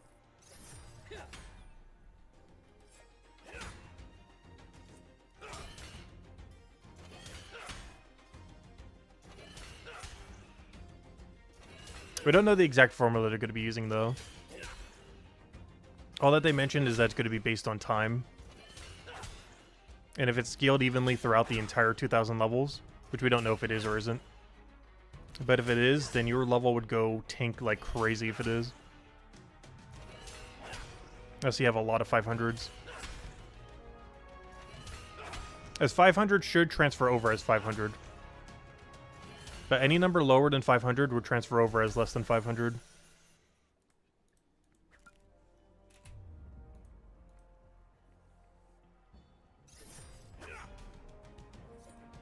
Or, you know, less than whatever your number is, I mean. Obviously less than 500, but you know what I mean. Like, if you have a 300 combat right now, this does not transfer over to 300 on the new system. 300 is closer to, like 150 levels on our new system. If you had one singular 300.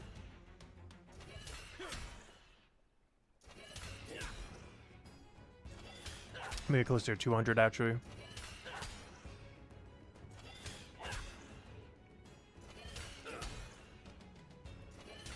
The biggest issue is they haven't released the actual formula yet. I'm hoping by the Q&A they do that. They just release the exact formula that we can just plug our numbers into and then be like, hey, this is what your level will be after.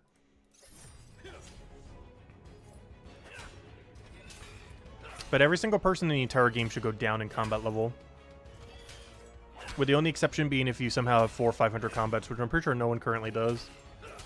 Those would be the only people who would stay at 2,000. But anything less than 500 all would lower your combat level compared to what it is now. Explain? I just explained, though. It's based on time, not based on level. And the first 20 levels take like 0 seconds to get to 20. Not literally, but pretty much. 20 to 200 is middle range, so they're weighted way less. And your only real levels is from 200 to 500, which are weighted very, very heavily. Because they take a lot more time compared to the other two ranges. So everyone who doesn't have 500 all, aka everyone, will go down in combat level. Compared to where they are right now.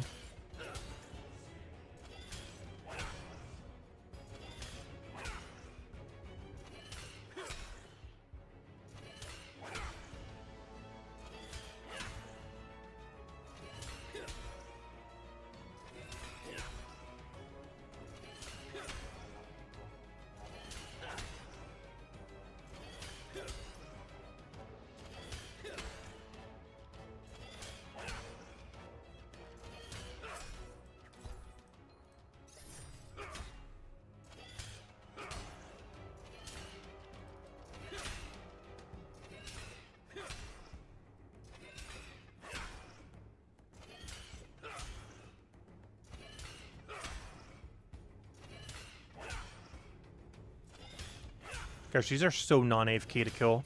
But they are so free. Like, look at our HP bar.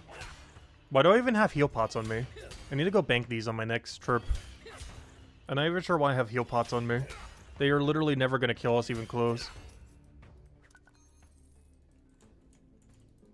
Like, it's not even close to close. Oh, so I probably should be killing them here. I'm not sure if I'm killing them in the other room. Ooh, should we grab some granite when we do this as well? That could be some stonemason XP right there. No, we'd have to be doing the basalt and the flint, which unfortunately there's no combat near them. So I really feel like just leaving these on the ground. I know, they're 8 silver each. It's not that long to get back here. It's just we're gonna have to bank a lot because I believe they can drop like 3 to 4 at a time.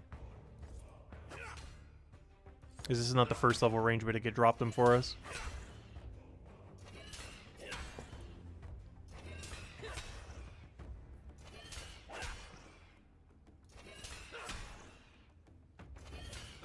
But yeah, your total combat for after the rework will be 2,000.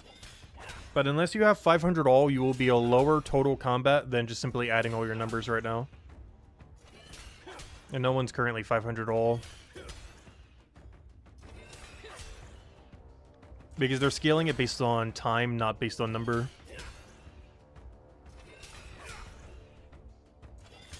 So the only number that gets diminished by none is a 500.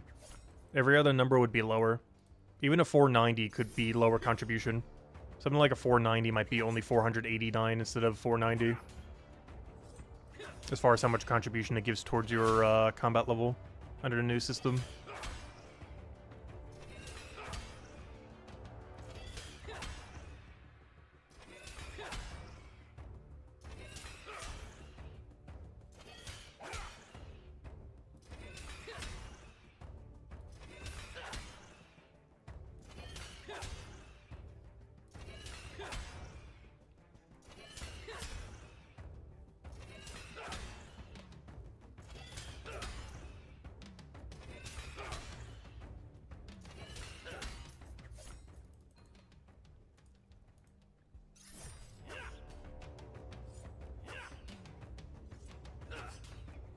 I'm not sure why I'm trying to do maximum amount of damage here. Simply just 1-to-1ing them is already enough to kill them. So just stop using as much range. Because we're actually doing way less damage that way.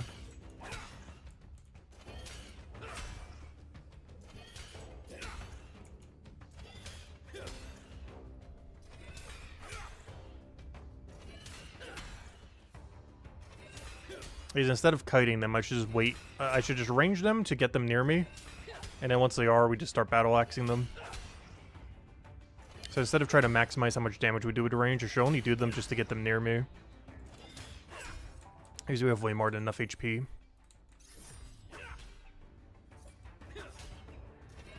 Like that.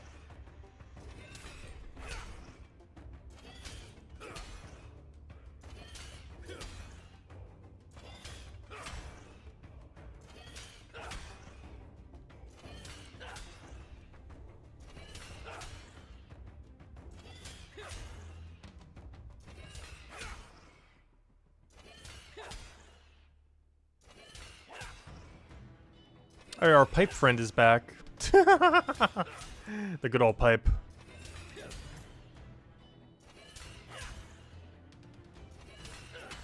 Is 3 200s better than 1 500? No, I didn't say that earlier. I was just saying what the ratio would be relative to what we had. But no, 3 200s is not even half of a 500. I mean, what I was saying about that was not for total level, I meant for gear. Because I was referring specifically to gear rarity and everything. But no, 1 500 is 2 times better than 3 200s. What I was mentioning when I was saying that the other day was referring to gear rarity. As gear's rarity is 4 times more common from 20 to 199 compared to post 200.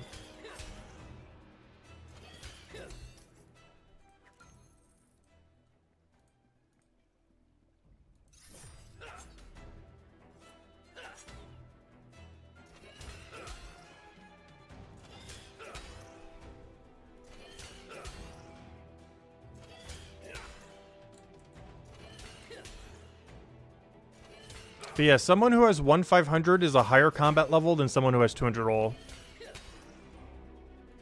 Under the new system.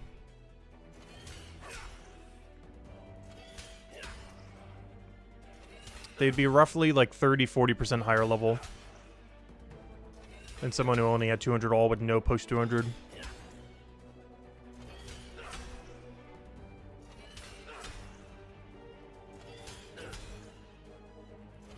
Then why am I not doing 500 watch person? Because you're penalized by your highest level. All combat right now gives you the same amount of progress. It doesn't matter what combat you are doing, you will gain the same amount of progress right now.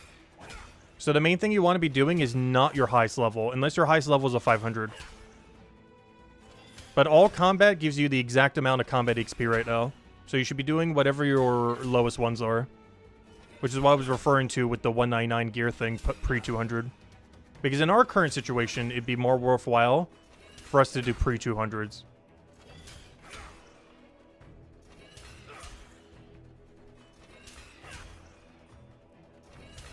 But no, the worst thing you could be training right now is your highest combat level. If your highest combat is not a 500, you should not be training your highest combat right now, as it lowers your gear by quite a bit. If you want to maximize your gear score, you should be training anything that is lower than your current highest. So 500 isn't better? Well, all contribution towards combat is exactly the same relative to time. You just have to keep in mind that anything post 200 takes a lot more time. It's not that you're getting better value for it, unless you're doing the passive activity, in which case you are. But not counting the post 200 passive activities, any time that you put into something for combat right now is about the same value. You're mostly just dealing with different drop tables. You keep contradicting myself? I haven't contradicted myself a single time! What are you trying to understand right now? Because I have not done a single contradiction yet. What's the confusing part?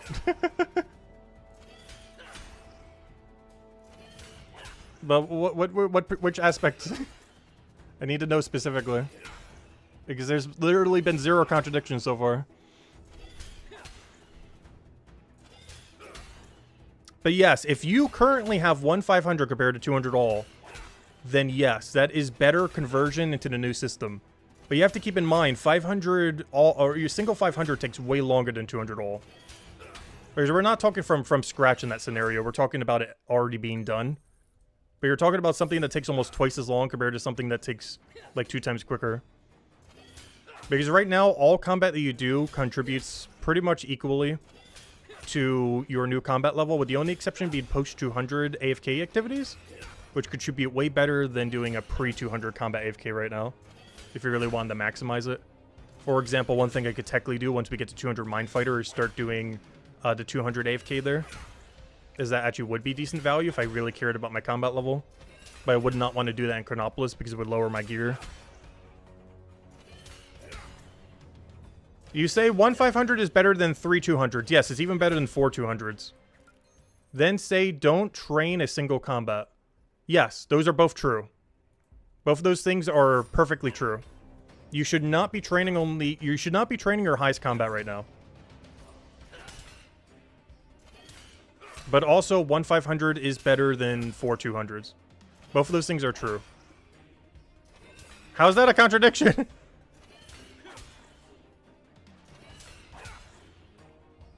Because you're not taking into account time. Because 1 500 takes nearly twice as long. Not quite, but almost twice as long as getting 4 200s. But if you don't already have that 500, then the best thing you should be doing right now is training everything that is lower than your highest combat. So what I should be doing right now if I want to maximize my combat is to train everything that isn't watch person. If I want to maximize what our gear will be after the fact. And if I want to min-max it even more, I should be doing the AFK activity once I hit 200 Mind Fighter. And start having that tick up closer to 271. And if I really, really wanted to min-max after that, I would then move on to one of the other two once this hits 271 or 272 if I get another level there.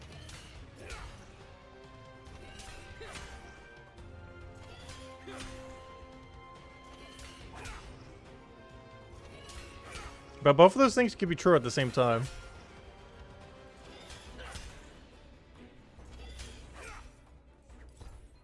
Oh, so I think I'm going to stop picking up all this gear. I was going to take the hit on whatever profit we get and just not bother walking it back every time. Because these teeth are dropping way more commonly than the jelly. It's just taking up way too much inventory. I was going to sell all this, and I'm only going to take 2 stars or higher. I was going to leave every 1 star on the ground. Honestly, I might just leave everything on the ground. I don't think it's worth enough to have to keep coming back here and then go all the way back every single time. Oh, yeah, I also don't need these potions anymore. I keep forgetting to put these away.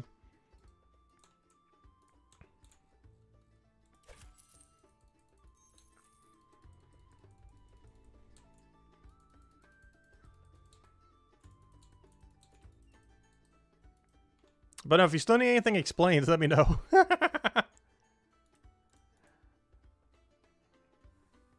Because what you weren't taking into account is time. Because that's what the main formula is based on, is time. Not based on level. And something like a 500 takes way longer than 4 200s. Almost double the length in time.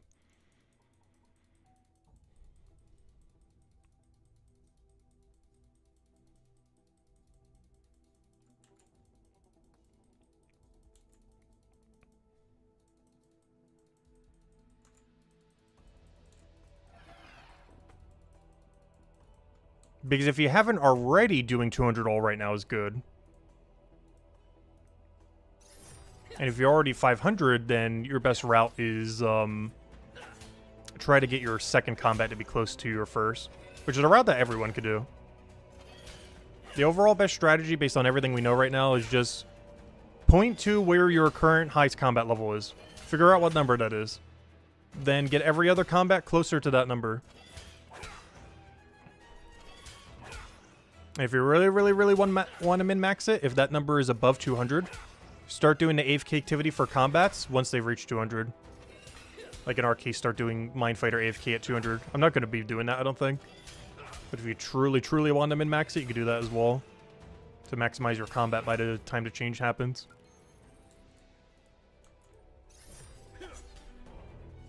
But you should not be doing that on your highest level. You should be doing that on everything that isn't your highest level combat.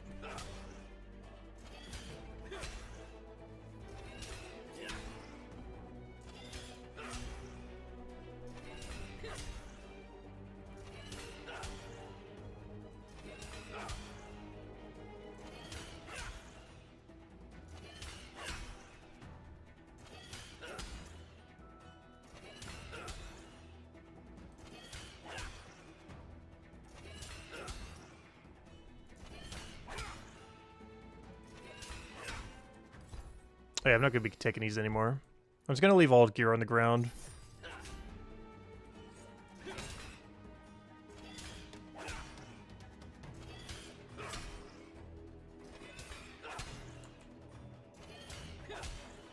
No, I shouldn't say all. Obviously, if we get a 3 or 4 star, I'm picking it up. I mean 1 and 2 star gear. Hey, what level is this Metalith? 152. So if we get a drop, we actually can't wield it for 3 more levels. That's fine, though.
So apparently this is our little killing cubbyhole.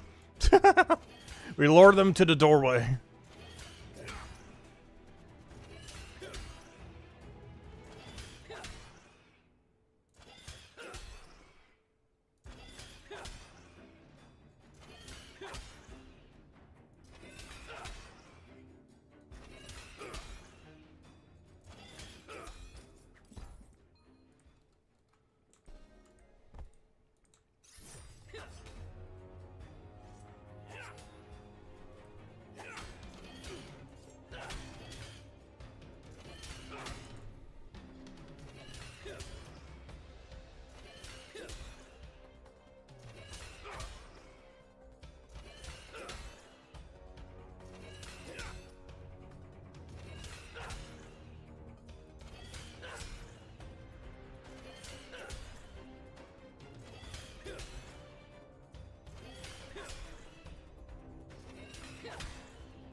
Oh, so since we're just trying to get them into range, I might just go and kill them at the top side.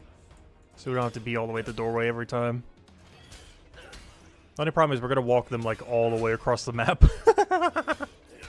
Because we're eventually going to hit here anyways, or at least against the wall. Regardless where we do them.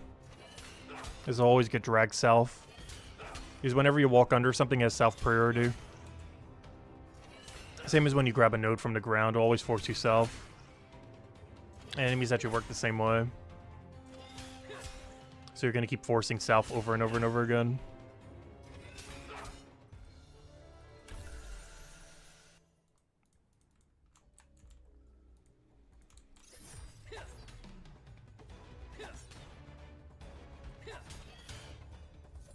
Like, we already know the exact tile we'll be at.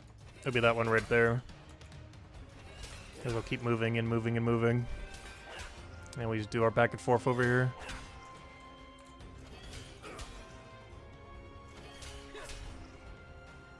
Because even though when you grab a node in the overworld, it's an east-west priority. Whenever you're under something and get forced out from it, it prioritizes south. Then it prioritizes north. We don't currently know what the third direction would be.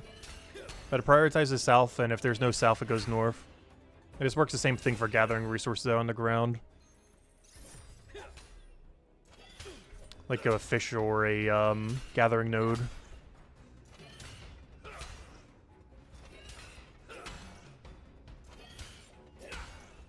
But the weird byproduct that has in combat is if you keep doing this, you will always keep going south and south and south until you hit the southmost tile of the room. In which case you'll keep going back and forth.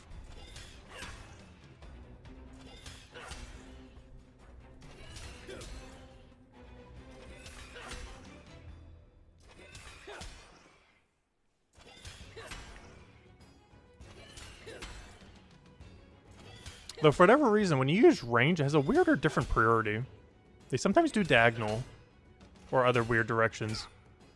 I don't understand why. But they start going into diagonal mode when you use a ranged weapon. Why? I have not the slightest clue.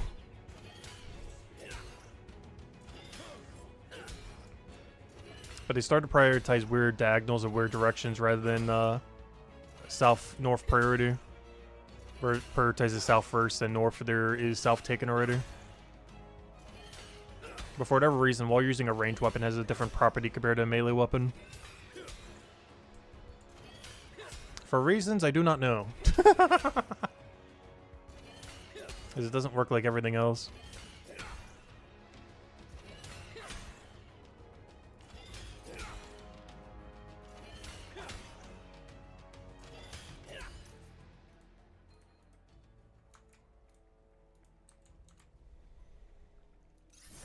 So we can actually keep him right here then. Because I'll force him onto these two tiles then. In case our piles get too big over there. They're starting to get items stacked on each other. As long as I stay here or here, they'll get stuck right in this little area. Just gotta make sure not to do it on the other two tiles, otherwise we have to cross all the way across the bridge. Which would be very annoying. Because we haven't needed a single heal pot yet. And we're not even using a 3-star weapon. I mean a 4-star, I mean. That's why the second I saw this drop, it was like, yep, we're coming here. The second I saw that. Because even this is way over geared.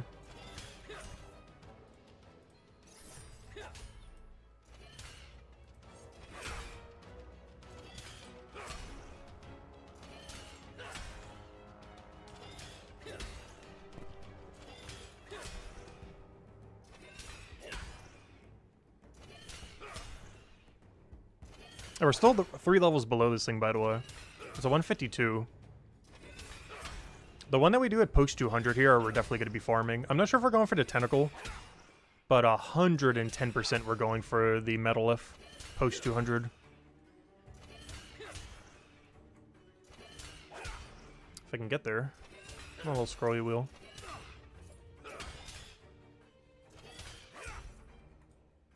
Hello, Virtuality! Welcome back! Welcome, welcome, welcome. But yeah, you can start killing the Metalith post 200 at level 197. Oh, that's huge! I think I can actually kill it at that. If we make a 199 battle axe, oh, we're totally doing it. We're making a 199 battle axe, 100%. Hopefully we get a good 40% plus thing. So, hello, Yellow! Welcome, welcome. Happy Sober Saturday. Nice, nice. But yeah, wow, that is perfect. I can make a 199 4-star battle axe to kill the level 239. And just start killing at level 199 for our post 200. And we can kill that all the way to level 249. Alright, well that confirms that. Oh gosh, there's gonna be so many 8% pots. I might need to do the math on how many 8% pots we need. Just to make sure we don't get too many. I don't think we will. You do need a lot of them. Well, I'll need to do the math later, not right now though. But I gotta do the math on how many of these are needed to get to there. Like what? How many 8% mining pots do you need to go from 383 to 412? I know that number's really big. I'm pretty sure it's under 100,000, but it's definitely a big number. Whatever that number is. Like we're talking like 40-ish thousand, give or take? Maybe a little higher, I'm not sure. I know it's a really big number though. So we shouldn't overbank anytime soon.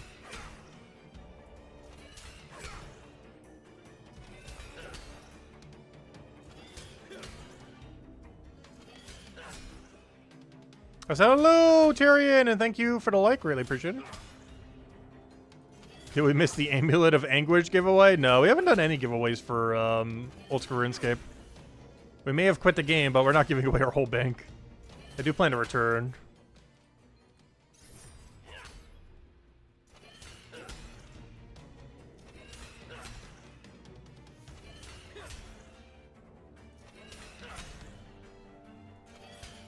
But yeah, I think my hardcore has a 2 bill bank right now.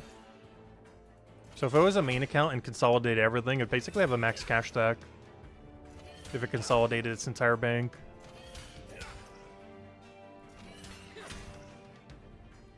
What is my favorite dessert? Oh, definitely creme brulee. I haven't had one in a good, like, year or two, but creme brulee is definitely my favorite dessert.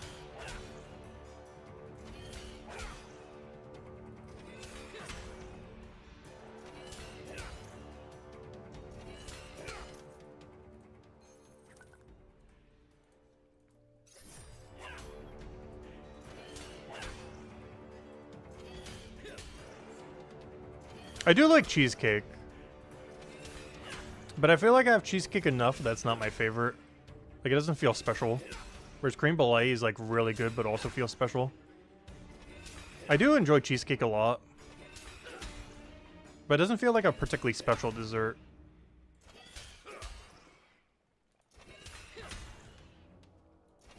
At least relative to a creme brulee.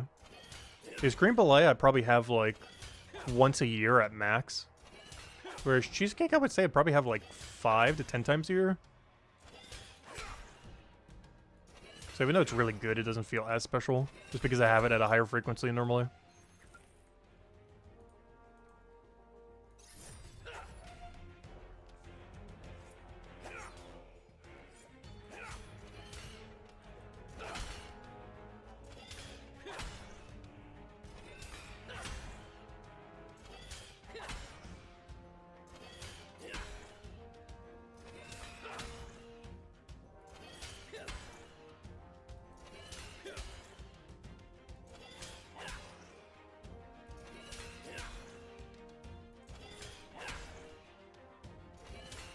What's my favorite dinner? Honestly, I like generally all Thanksgiving food. Anything that can be put under the category of Thanksgiving food is probably some of my favorite food. Like literally everything in that category.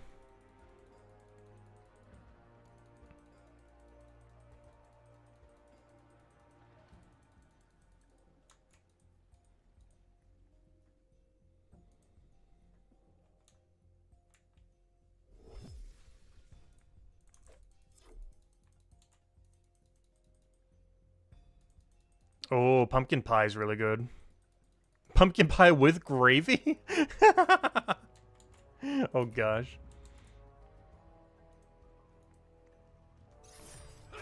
I don't think I've ever had pumpkin pie and mashed potatoes at the same time. Like mashed potatoes and gravy with pumpkin pie. Like I've had them one after another before, but never simultaneously.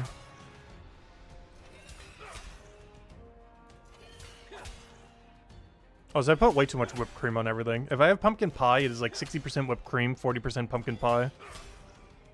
With how much whipped cream I tend to put on. If you can see the pie, there's not enough whipped cream on it.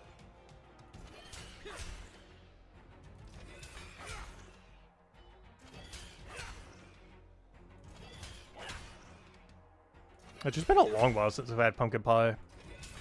I don't think I did this Thanksgiving. So it's actually been over a year since I've even had pumpkin pie. I gotta be careful because I'm allergic to nuts, so a lot of the ones that are like pre-made normally have like the nut warning because of how they get made and everything. So if I ever want pumpkin pie, I pretty much have to make it myself. So I have it a lot less often because of that.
What are my thoughts on cranberry sauce? I feel like it's pretty average.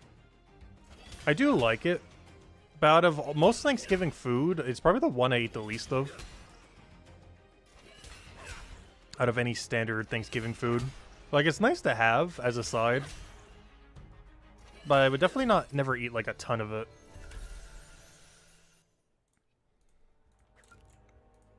Compared to something like mashed potatoes, stuffing, turkey, anything else in that category. Which would be consumed way more of.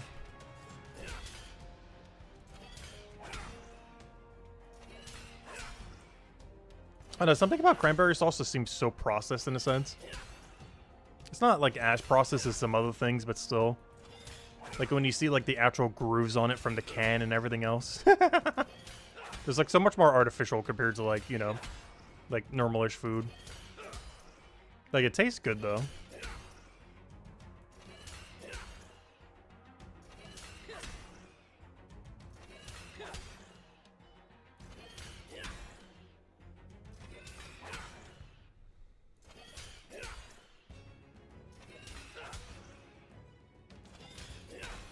Oh, that's a drop that I can't wield yet. But that is a drop right there. 4-star boots. Nice. Unfortunately, can't wield them until 3 more combat levels. Likely 2. We're almost there on the next one. That's a really solid drop once we can use it, though.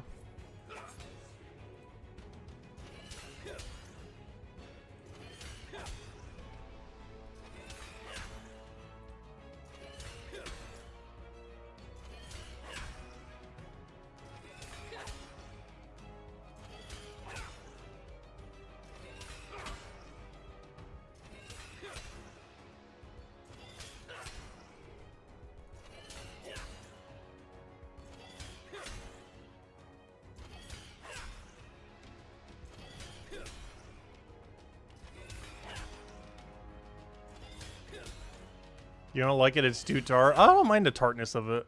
I definitely don't eat a lot of it, though.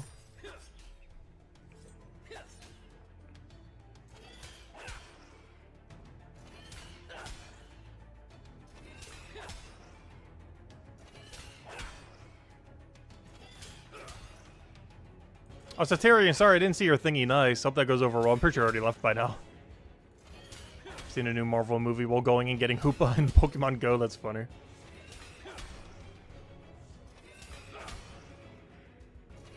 I'm not sure. I never really got into the Marvel movies.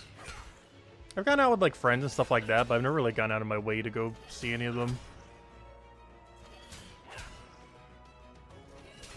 Like, they're not bad. It's just I would never go out of my way for it. Just had some friends or something else going. Yep, 150, 2 levels until we can actually go use all of our gear.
I just realized this would be really annoying to do on Steam Deck, wouldn't it?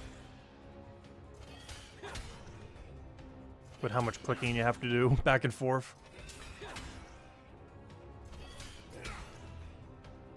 Actually, we don't have to stay on these too much longer. By the time I go on Steam Deck later, I think we'd already be off this enemy.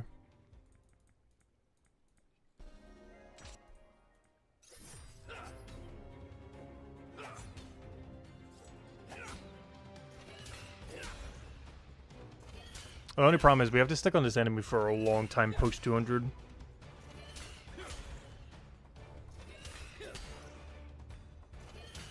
Because we gotta do it from 199 all the way until, probably like 240-ish. I'll double check again. I know it was a while, whatever it was. Yeah, we gotta do it till 249.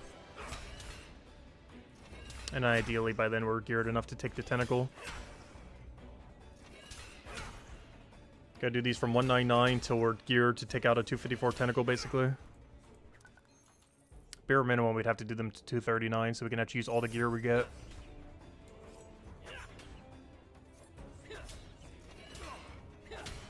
So yeah, post 200, this is like the main thing we gotta kill. This isn't the tentacle.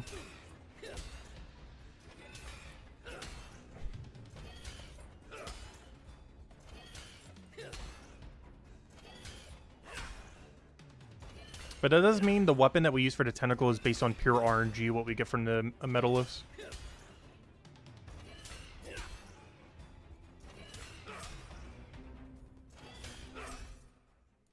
But hopefully we'll get lucky on them.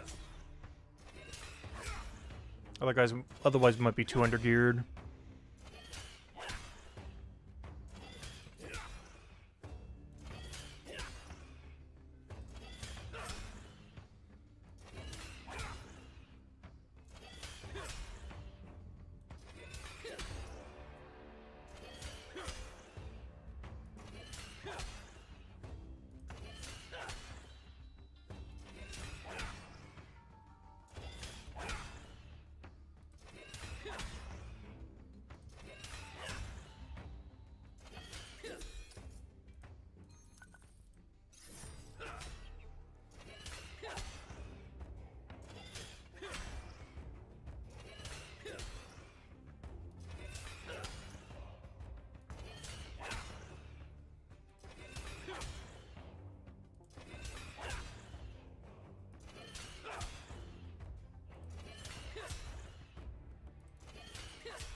Up, Red Bean, still doing a smithing grind, oh gosh.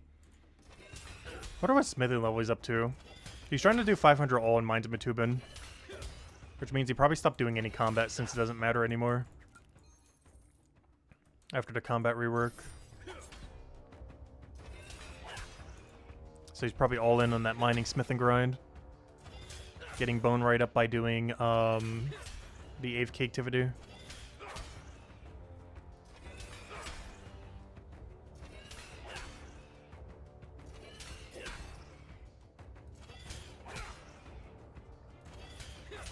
Oh, I left a tooth behind. Oh no. Nick, go grab that. Ideally, don't want to let any of them despawn if we can help it.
So how are we doing on knowledge? I keep dumping them. For any of you wondering why we keep not having XP pots on this, I keep dumping knowledge into the passive activities.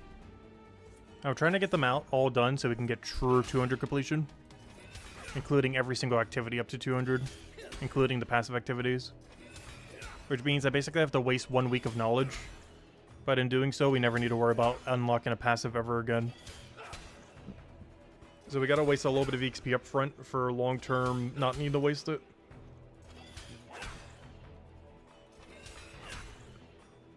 And also for true completionist's sake. Because without it, there's so many things in every skill you technically haven't done, if you haven't unlocked all the knowledge for it. In case that ever matters for whatever reason. Just to have it already done. Either for a quest requirement or some other weird requirement down the line. Maybe some kind of completionist cape in the future, if they ever go that far. It'll be a while before we get something like that, though. But having done every activity for every skill would likely be one of them. Or at least a level 200 completion scape. Because a 500 one would be absurd, whatever the requirement is. But a 200 completion escape is actually realistic. Whatever on Earth they would make the full requirements for that. Why are we quitting old school Runescape? Mostly because of the price hike. Also just burnout from being 4 months dry on a drop. We're 4 months, 1,500 hours without one singular drop that we were going for.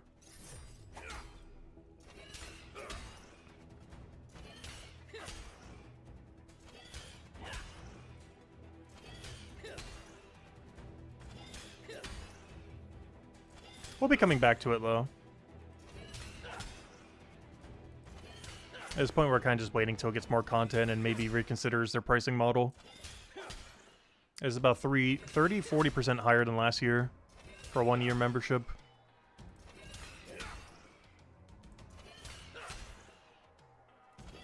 I'll probably still bond up the account occasionally, though, when we need it. Like for Old School Runescape Elite next year. Or this year, I mean. Oh yeah, I would definitely do it once Sailing comes out for sure. I would get membership back up by the time Sailing comes out. As well as potentially for next year's league if they do some kind of deal for it. Or if they have any kind of good deal between then.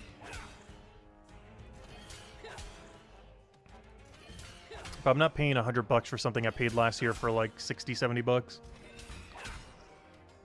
That was already nearly too expensive, and now it's like, oh, let's go make that like 40% more. The 1 month membership is absolutely absurd too. I'm pretty sure a year, 2 years ago, it was as low as like 9, 10-ish. Now it's 14. I never do 1 month at a time, though. I always do 1 year at a time. Or simply just bond it up with spare money on an alt account. Or, you know, in-game currency. Since you can actually buy them for free in-game. It's just really annoying getting that much currency on an alt account.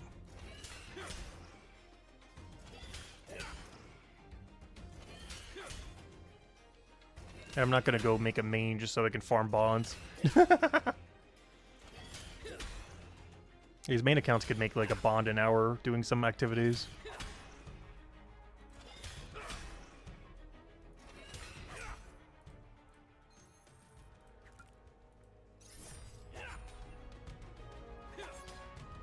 Each bond's like 14 days membership or somewhere around there.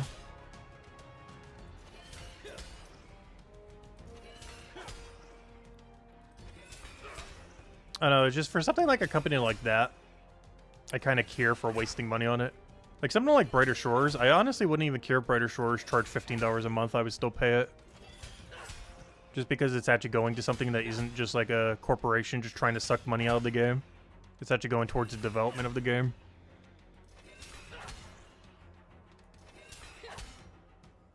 Which is why I don't mind that we're even spending like $6 a month for Brighter Shores right now. Like, that could be doubled and I still wouldn't even mind.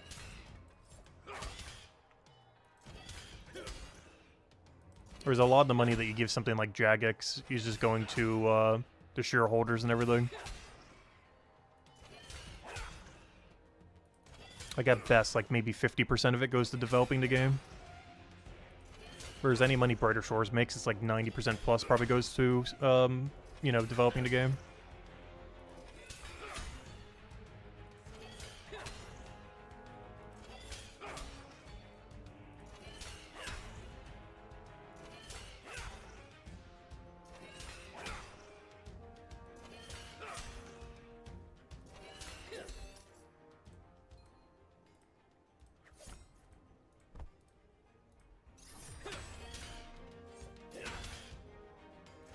Oh, also, that's why we're not using our rapier, by the way. These things are immune to blue. Accidentally poked it with a blue. There's anything that's slightly annoying about these. Even though we have the best in slot weapon for killing these, the slowest hitting Necromay two-hand. The problem is our other weapon does nothing against them because they're immune to blue. So even though we have the best in slot for it, our most commonly used weapon type is does no damage to them. So it kind of balances out. Where our most commonly used weapons do nothing against them, but we also have the best in slot for killing them.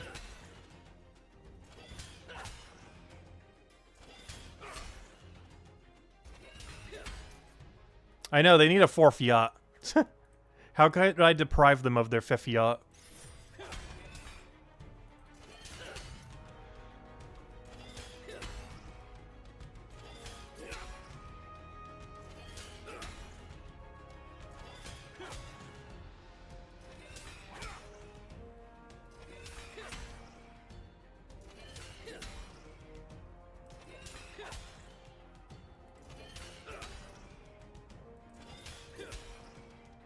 I am kind of curious what the net worth of the current CEO of Jagex is. Because that number is at least 10 times higher than it should be. It's pretty much every single bad thing that has ever happened in the entire history of RuneScape was under the watch of that CEO. As he was one of the biggest people that pushed Evolution of Combat and the Squeal of Fortune. As well as the current CEO of Jagex.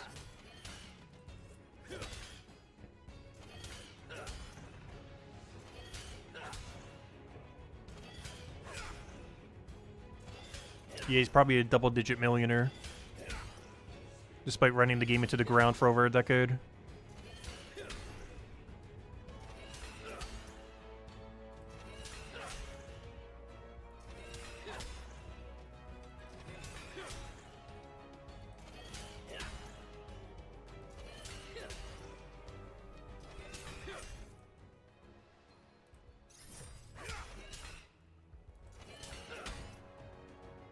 Oh, my tooth! No, my tooth despawned. That's fine. We're gonna get plenty more on our grind, that's for sure. A few despawnings, that could be too big a deal. The problem is sometimes the items spawn under a tooth. Sometimes only one tooth spawns. So I just think it's an item and not a tooth.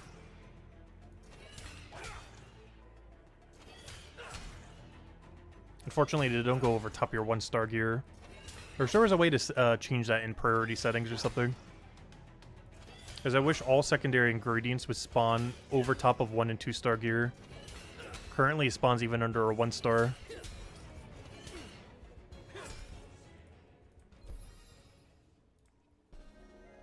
Hey, it's Creamy.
Come on, we're all Necromay hits. We're like 6 in a row without one.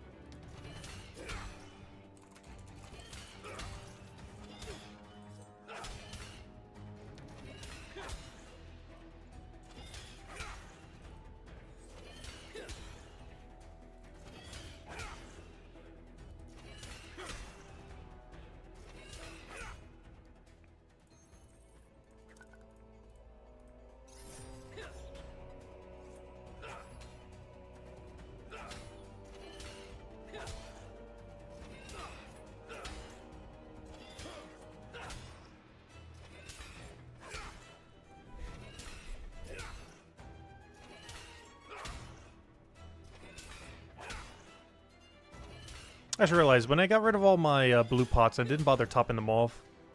Not too big a deal because we don't have to kill anything weak to blue for a while. But now it bothers me that it's not 20. I'll fix that whenever we go back to the alchemy shop later.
Oh, one more level, we can finally wear the 4-star boot we got earlier. Not that we really need the durability, but...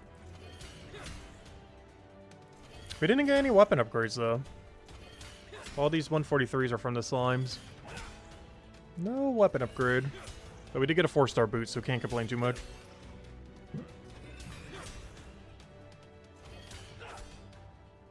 Oddly enough, not a single 3-star drop. We got a 4-star boot, but not a single 3-star. Kind of weird. I'll take it.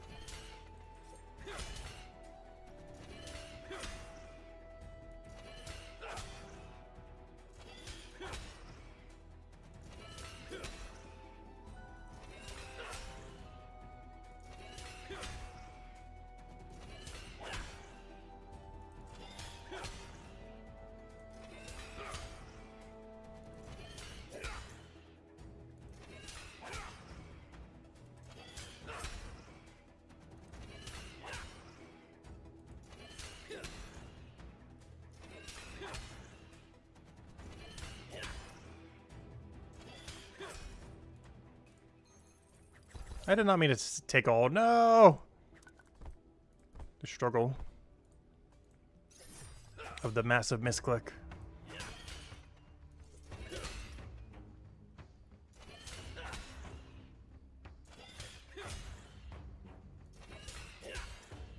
I was like, I should start doing combat down there to go let all these despawn. Starting to get too many stacks here that I can't tell when we have a tooth in a pile or not. Like we're starting to make a hill of green here. There's so many 1-stars in it. It's physically protruding from the ground.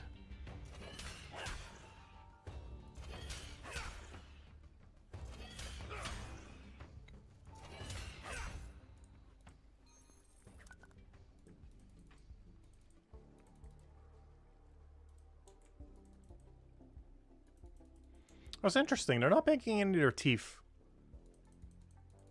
Because they haven't left the room yet, and they're doing the 95, and the 95 is the first tier where you can start getting these teeth. But for whatever reason, they're not banking any of them. Do they not know? I think those things are like 10 silver each or something. I forget their exact value, but I know it's way too much to buy. They are so expensive. What's making us quit old school Runescape? Mostly just a little bit of burnout from going so dry. Because we're about 1,500 hours and 4 months without a single drop. Mostly beaver unluckiness, but even everything else that we were doing that wasn't even beaver, we've also been dry on. By anywhere from 2 to 5 times over drop rate. But also the price, yes. Not because it's too expensive. But just to not encourage them to keep increasing the pricing over and over and over again every year.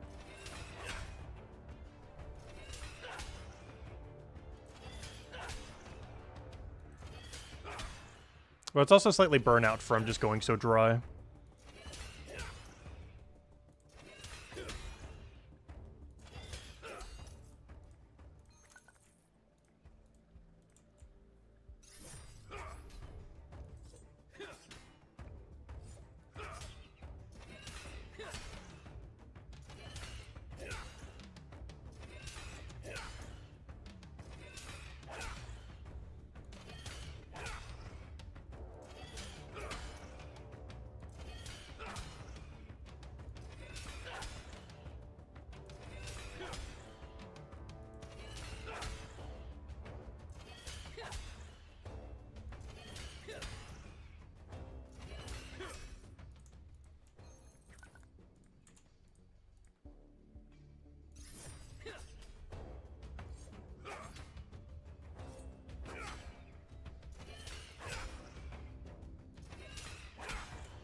Alright, half a level and go wear all the gear that we've gotten from them.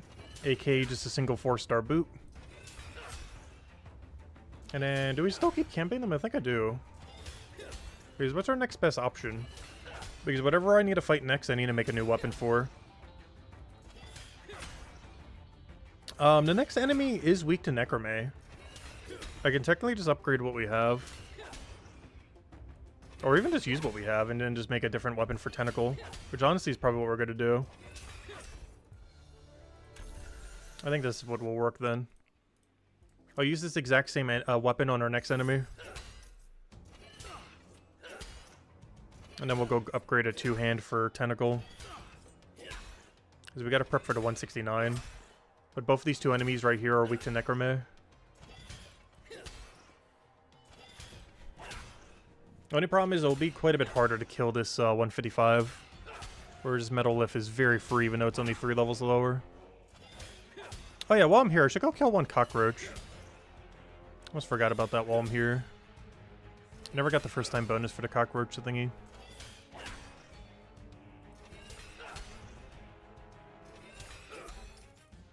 Oh, upgrade? That's potentially upgrade. What are my legs currently at? Oh yeah, that is definitively an upgrade for sure. Unless it rolled really badly. That is a leg upgrade.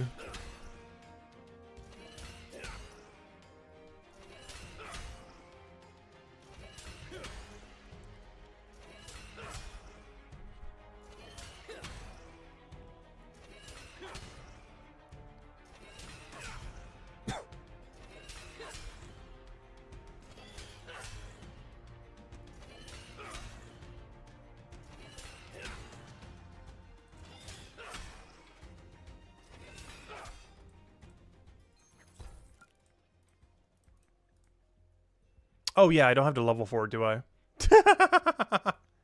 I forgot. For the same reason I can't wear the boots, I also can't wear these legs. That's funny. One more level, we could actually wear everything that they drop. Going half a level. But we're not quite there yet.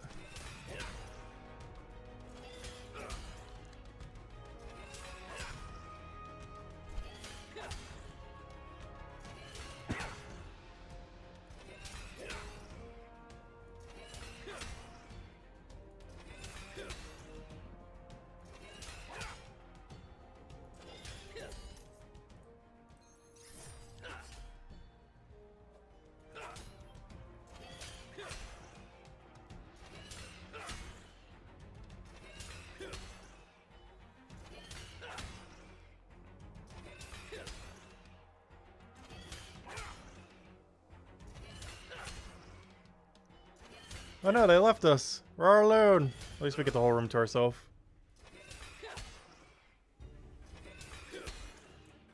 Oh, never mind. Someone already replaced it. That was quick. I know, no, they're going. Never mind. That would have been funny if they did. The second someone leaves, someone replaces them.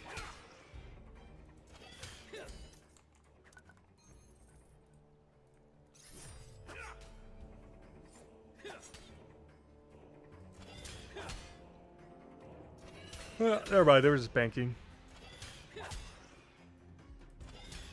You thought I wouldn't do combat before special attacks?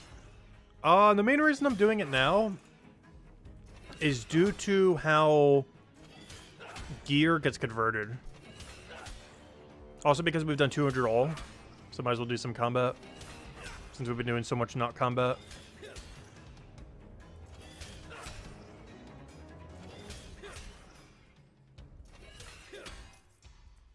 I'm also doing it for the alchemy supplies. That's honestly probably the biggest reason. Is I'm concerned with what they're doing with alchemy drops after the change.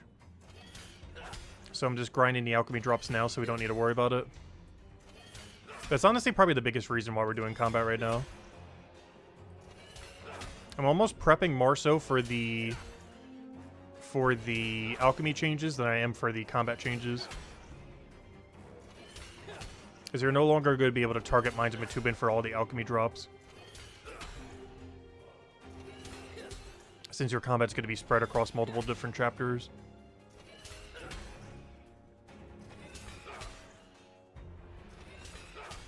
I'm pretty sure whatever they're doing to change it would still kind of work out in the end. But just in case, I want to prioritize getting the alchemy stuff now.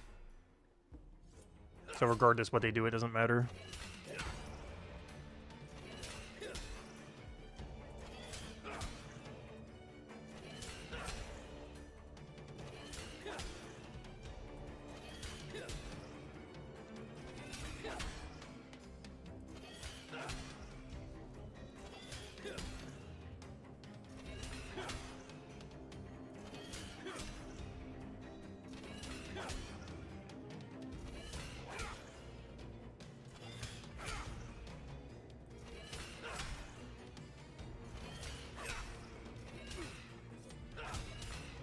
Yeah, honestly, I don't mind combat being very big number.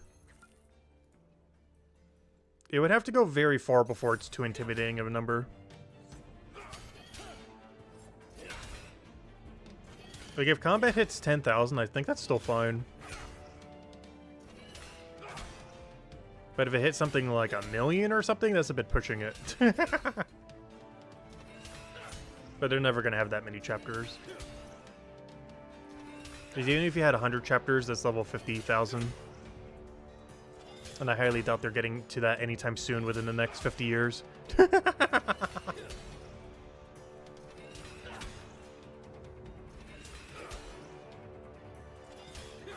Like, by the end of it all, even with 500 combat per chapter, let's say we get 50 chapters. That's level 25,000. Like, that's high, but it's not, like, absurd high. Like, it's still a very comprehensible number. It would take forever to go grind for. But it's a very comprehensible number. Like, it's not, like, absurdly big.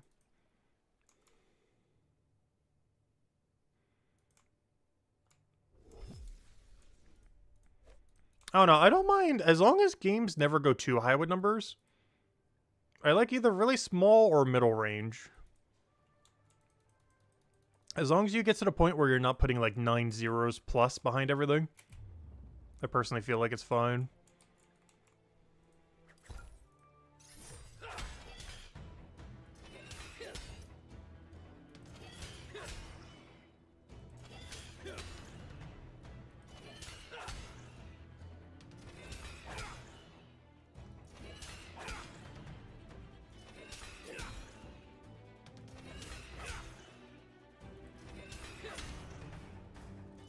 Well, I don't think they should make them high numbers. I'd prefer lower numbers.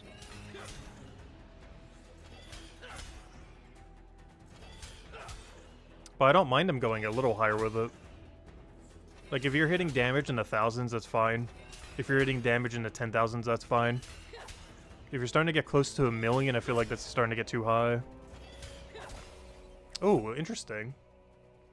That is a very interesting drop. That is a very low roll, though. I'm not sure if we care about this or not. The problem is I have nothing coming up that's weak to blue. And in its current upgraded state, it's actually worse than my rapier. But because it's low roll and everything, I might just sell what I just banked. I don't think that's worth keeping. It's too low of a roll and it's a 3-star, not a 4-star. If that was a 4-star, that would be slightly different. But it's not worth going through the effort to bother upgrading that thing. And unupgraded, it's just weaker than what we already have.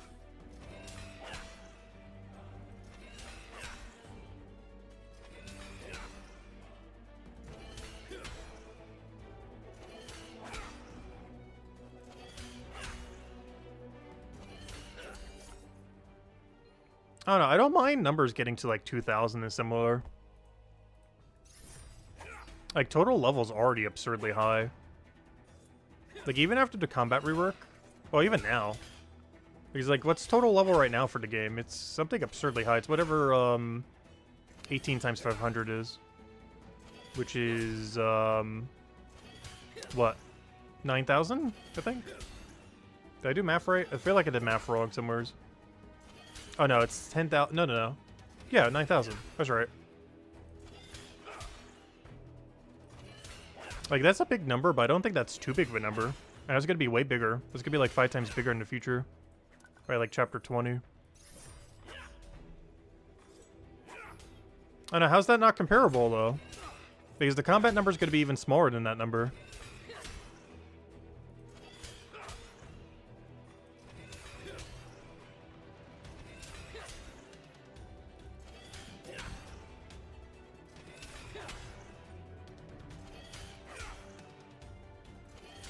Because the combat level will be over 4 times smaller than the max total level.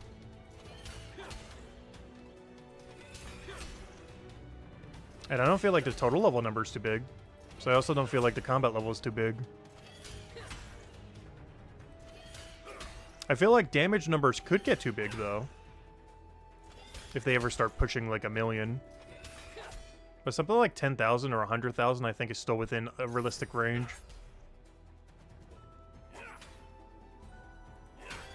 For way down the line.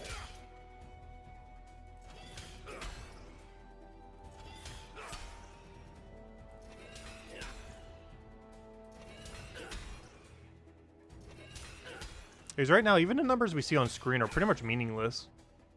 The two numbers that we keep seeing on ourselves and the enemy.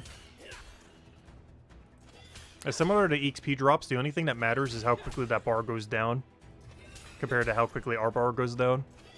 The actual numbers that are occurring mean nothing. Even in right now, in this situation, our numbers mean nothing. And they're only double-digit numbers most of the time. Yet they're still meaningless. Because the thing that actually matters is the ratio of their bar going down relative to our bar going down.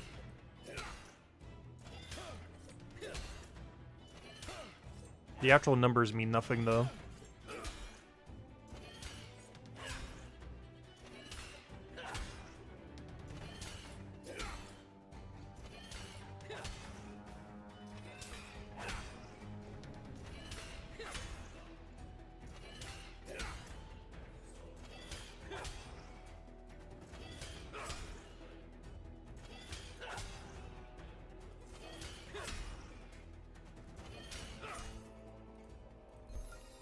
Hey, finally we can wear our upgrades now. Oh, come on, you're worse on physical? I'm still wielding that. It's better on everything except physical, really? That's fine. And let me go get my boots. Somewhere's in here is a pair of boot. There we go, nice. The only really good drop we've gotten from them.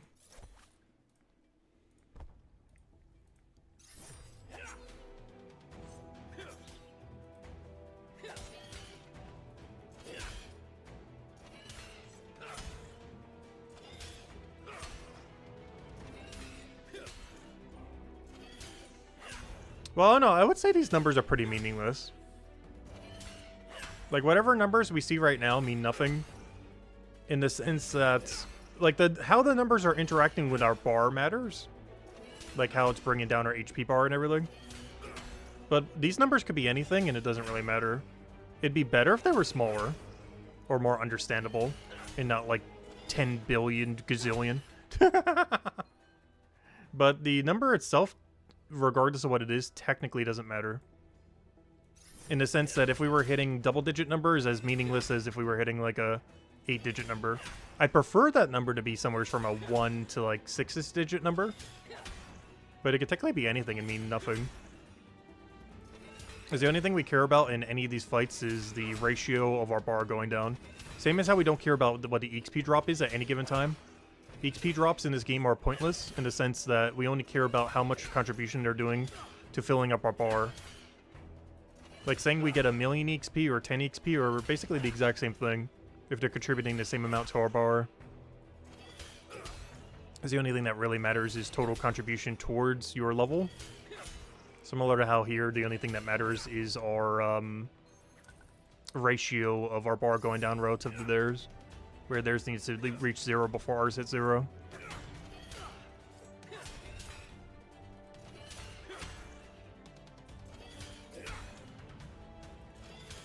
But yes, it looks nicer when the numbers are easier to understand. Like, this is really easy to understand. Double-digit number to a double-digit number. Compared to if you had, like, 7 zeros at the end. This is really easy to understand the damage difference here. So this is definitely preferable. Ideally, also preferable that we don't hit a 0.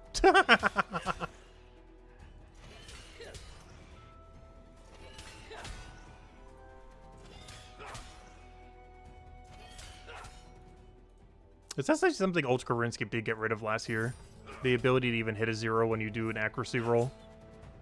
Not sure if Brighter Shores will eventually do the same. As long as they add minimum hits, though, it should fix it.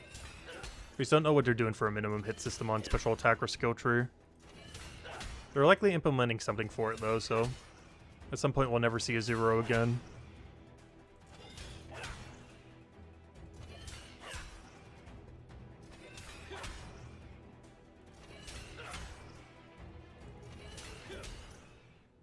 But yes, I'm not disagreeing with you, Sam. I do prefer a smaller number. But also, bigger number doesn't really do any difference. Like, I don't feel like bigger number takes away, but smaller number is easier to understand.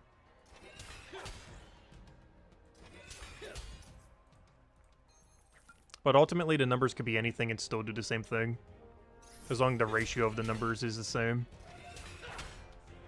But smaller number is better.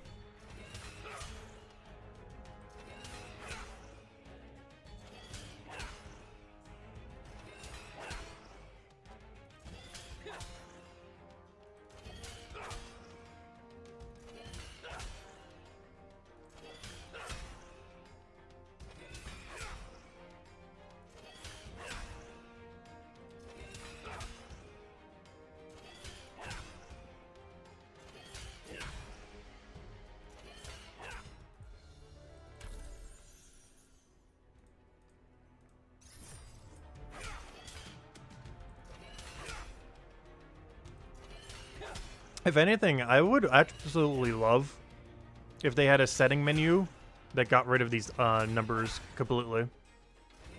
Because they don't mean anything. The only thing we need to know is if we hit physical or if we actually do our damage or not. Like, the only thing we need to know is, are we hitting physical or are we hitting our magic damage? Like, the number next to it doesn't even matter. They could actually completely remove it and it does the same thing. If there was an option to turn it off, I actually would. Turn off the number here. Because it's not giving any info that's relevant.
I don't know, I don't feel like the number helps that much. It's cool to see a big number be hit, especially when special attacks come out and everything. But given that this game is so gear checky, at least in the current state of the game, the number is pretty irrelevant. For something like PvP and stuff like that, it would look pretty cool and a lot flashier. And when bossing and stuff comes out. But against a standard enemy, it means very little. If you see a number or not. And it kind of just clutters the screen with stuff that doesn't really need to be there. Technically, all icons could go away, since they already do a highlight when something gets hit with damage. Like, he'll get highlighted with white when I hit him for physical, and he'll get highlighted with black when I hit him for necromay. So they can actually remove the icon and the numbers, and it would still be the same thing. And if there was an option in the settings to do so, I would. I'd probably turn it on for bossing and PvP, though. But for normal enemies, I would actually turn this entire icon thing off. If there was an option to do so in the setting. Plus, why is this one obliterating me? It's the closest we've gotten to dying. We had 2 HP left by the end of that fight. That was really unlucky.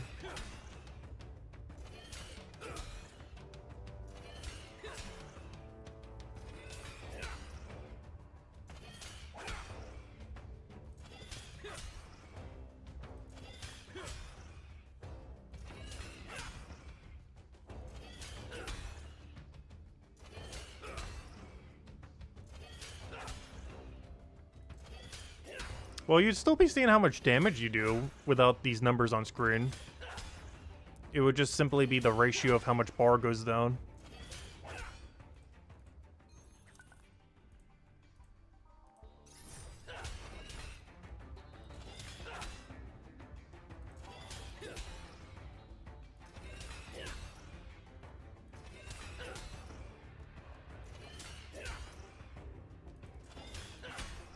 Yes, it would be less information, but it's very cluttery information. Like, when I hit a 39 and that 59, we would have to do so much math to figure out the ratio of how much percent we have just done to him. As we'd have to do the formula for figuring out how much of a percent something like a 18 is relative to 574. Whereas it's a lot easier just looking at the bar and being like, okay, we hit about that much percent then. Because there's a lot of information overload, since it's just showing a number rather than the percent of damage that you're doing. If it showed something that we hit like a 0.8%, and then we hit like a 2.5%, and then we hit a 2.2%, that'd be a lot more immediate feedback for a number, as we would know the exact ratio. But the problem with an actual solid number is it's just a number. You have to do a bunch of math to that number to actually get the information that's usable. Whereas you could do the same thing just by looking at the bar and seeing how much it shifts approximately, and being like, oh, we did approximately 2% damage. Oh, we did approximately like 10% damage.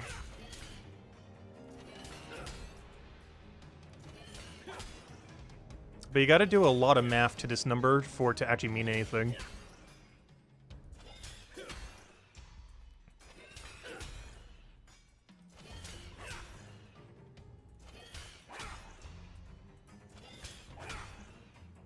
Whereas it's very easy to understand a bar shifting down by about how much damage we're doing.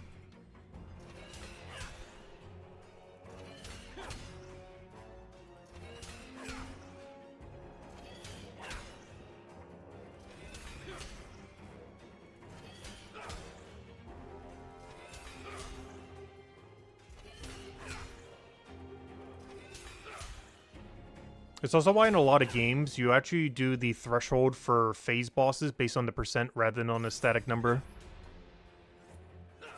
Like, let's say that a boss has a phase change at 50%. You would normally refer to that as a phase change at 50%. You wouldn't refer to it as, once the boss goes down to 5,000 HP, it then switches phase. You would normally do it based on percent, as it makes a lot more sense. And that's why these numbers don't really do anything.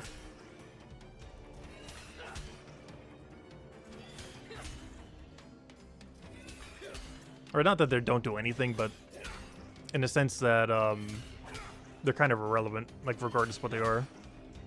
At least relative to the percent damage that you're doing to an enemy.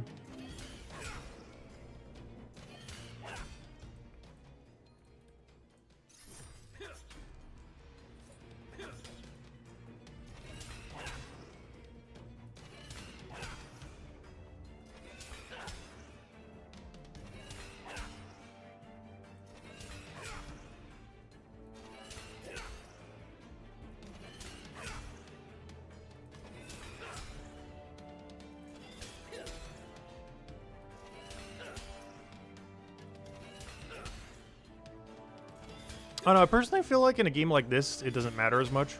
In a turn-based strategy, numbers matter a lot more. Because it's a lot more strategic. But in a game that's slightly more real-time, I feel like they're less relevant. It's one of the reasons why shooters generally don't use damage numbers like that.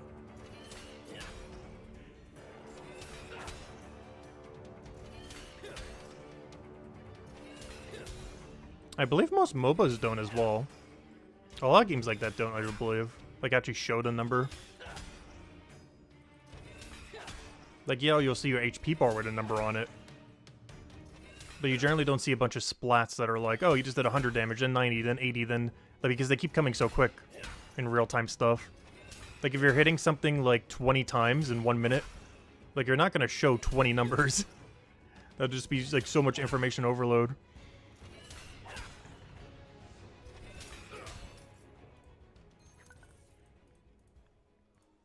Because this is a bit of a weird middle ground kind of game. Where it is technically turn-based strategy where every turn is like 0.375 seconds or whatever it is. Like you're taking like almost 3 turns a second. So it's in like a weird middle ground. Where it's not quite turn-based, but it's not quite real-time.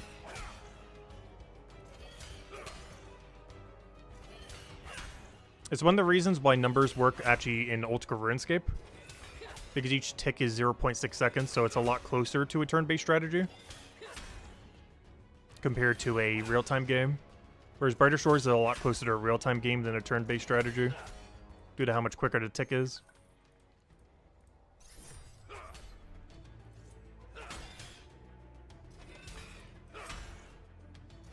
But something like Slay the Spire 2 coming out this year, it's really important to show what numbers you need. Because there's a lot of strategy that goes into every number. Whereas there's not really any strategy that goes into any number here, even when special attacks come out. Because it matters a lot more how much bar we're killing rather than the exact number itself. Whereas there's a lot of math you have to do in a turn-based strategy on the numbers. Whereas you're not going to do a bunch of math while doing like combat like this. It's just not needed.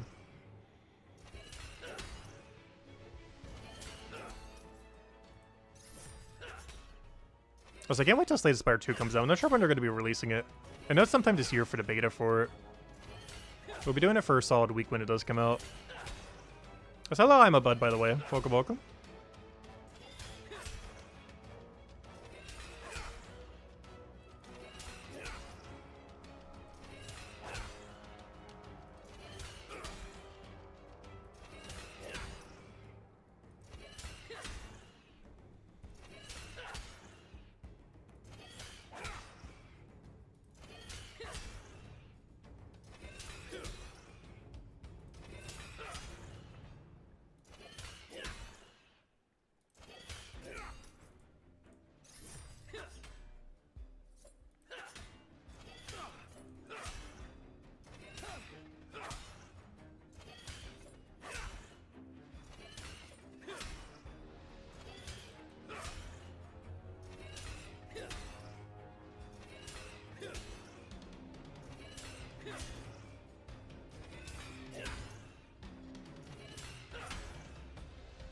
Oh yeah, we've been trying to bank a bunch of alchemy supplies. It's pretty much the whole reason we're even doing Mind Fighter. Besides from somewhat prepping for combat change, it's more so to prep for alchemy than it is to prep for the combat change. I'm just concerned what the combat change does to alchemy when it comes to getting supplies. So just to play it safe, I'm getting some now. Because whatever we have banked is guaranteed to still be there.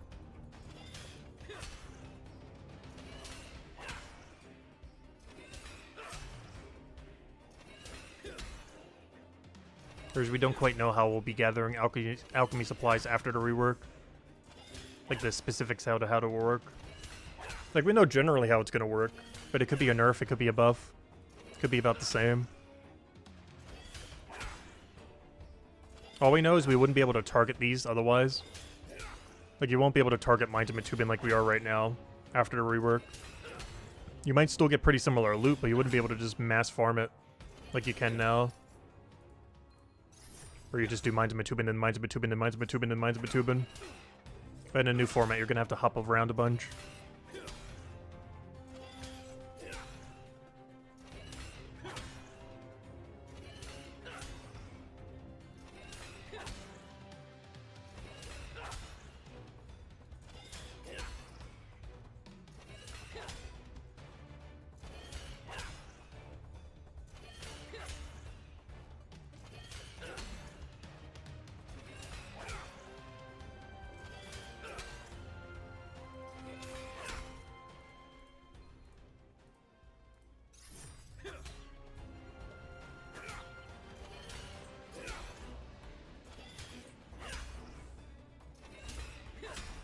Yeah, this weapon hits pretty nicely.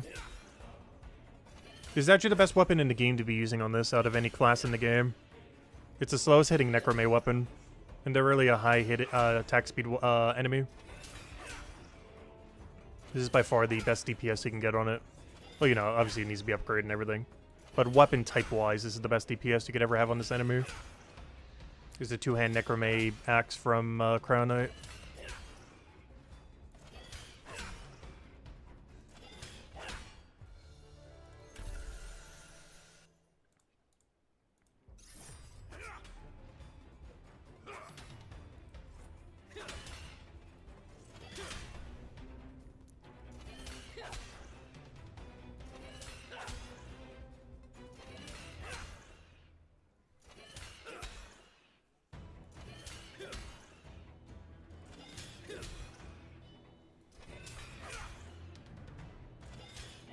I think it's almost time to move to our next enemy. The next enemy is also weak to Necromay, but you can't cheese it nearly as much as this enemy.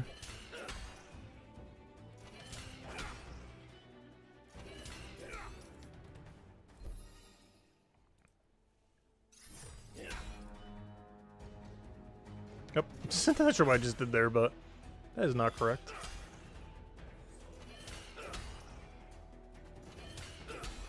Yeah, I'll wait till we get a full inventory and then we'll go head over to the next enemy. I might need to go bank for some heal pots though or something. In which case I should probably start picking up the ground. Oh wait, there's some tooth there. I can see that underneath. You see the little gray border there. Accidentally left a tooth on that tile.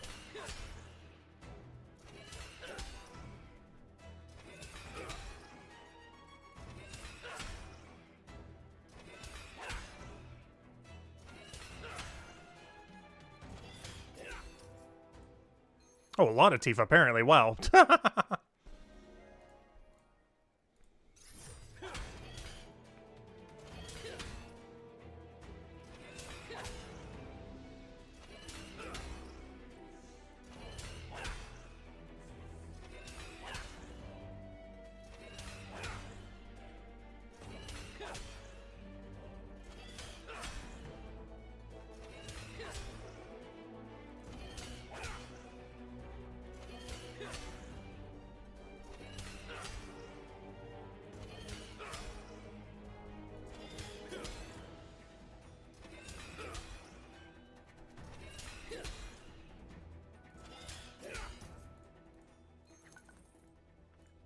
Right, a few more kills and we should be good to go.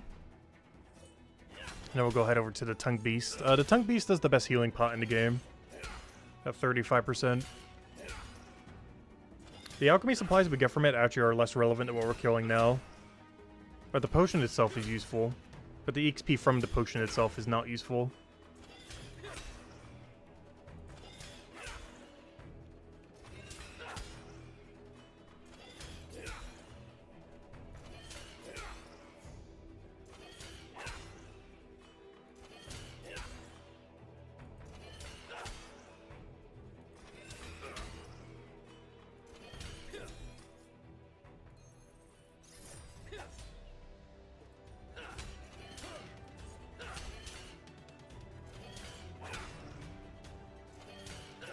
So what's in between there? I think it's Goblin. I'm not sure if I'm going to bother making the upgrade for the Yellow Maze.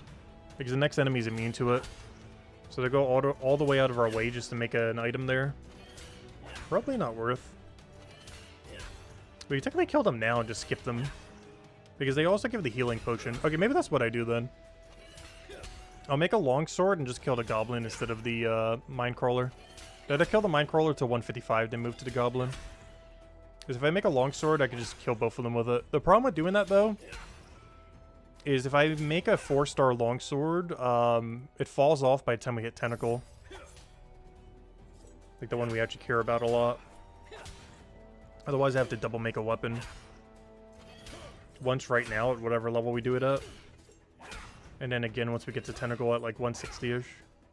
Oh no, I guess that would be fine.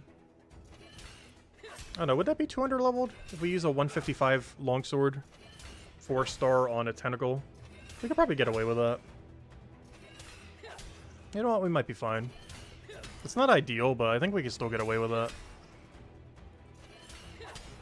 A 155 longsword. It's 14 levels below it. That's my only concern. But given how long we're going to be farming, it has to be some levels below it anyways. So it's not as big a deal. Alright, we're out of here.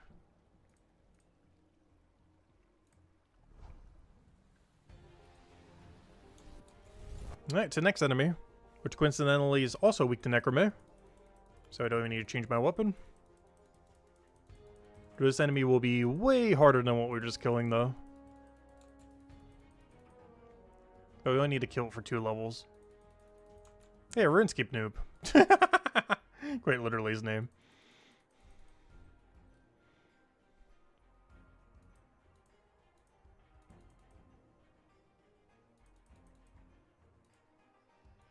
Must grab 1 stone.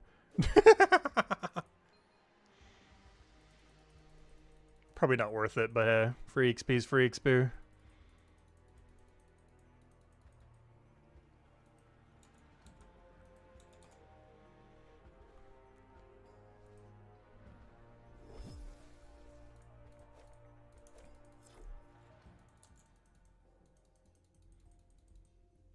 That's also why I didn't bother banking, since we just go right past the bank anyways. Alright, show me the tongue beast. Oh yeah, I forgot about that. You can do basalt tongue beast, can't you? I was saying earlier you weren't able to do that. But you actually can. You could do it with tongue beast, and you could do it with basalt. Wait, let me double check this thing's attack speed. Is it quicker? No, it's the same speed. Or is it? Oh no, it's slightly quicker. It's 1 tick quicker. Oh, that means we actually can still do 1-to-1 then. It just doesn't give us as much of a damage increase compared to the other guy. Or damage decrease from him. But it does still help us if we 1-to-1 him.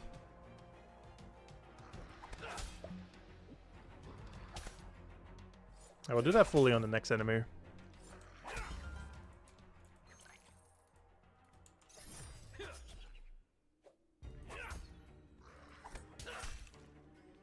It's nowhere near as big of a benefit as we get from the other enemy, though. But it's still better to 1-to-1 him than it is to just tank him.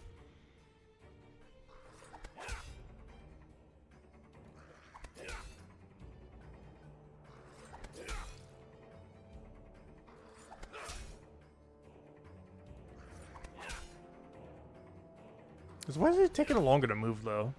It's kind of weird. We should probably try doing it not at the doorway. He's like a weird extra delay compared to the other thing.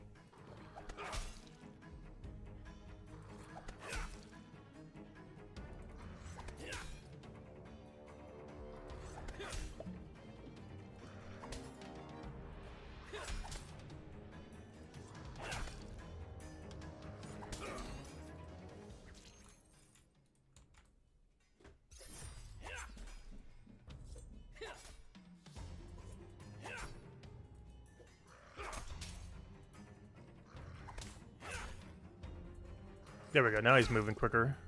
Oh no, now he's moving slow again, that's weird.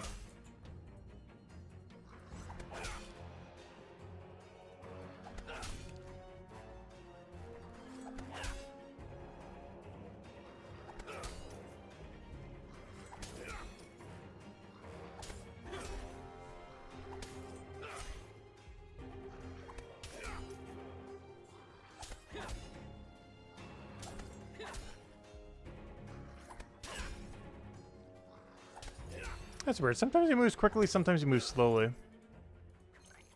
Oh no, we got the weak one. That's not what I wanted.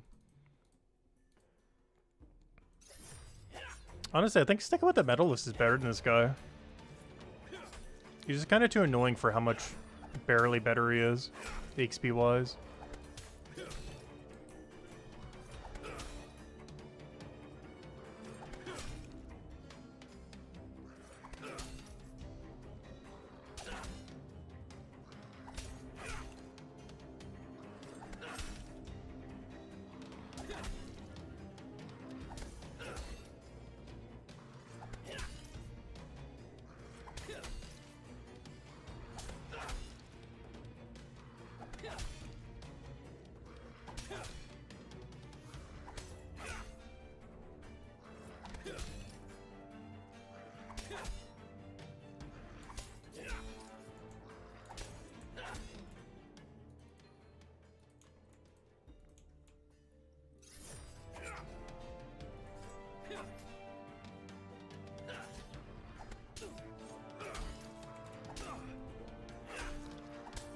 Oh, bad timing, this bad.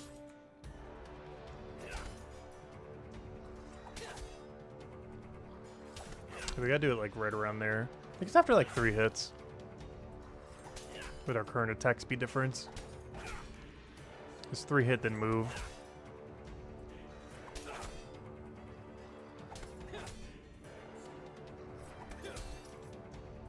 And that makes him waste about 3 ticks of attack speed.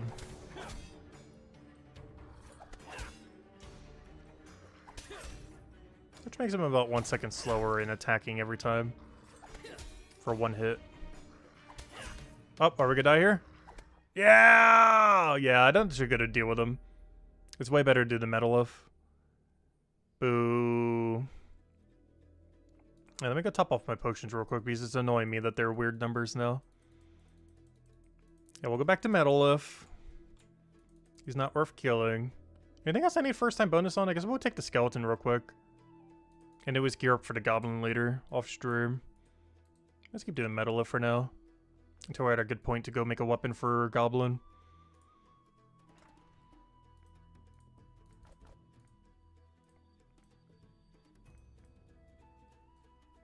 Where are the boost potion? Oh, they're called strength, I see.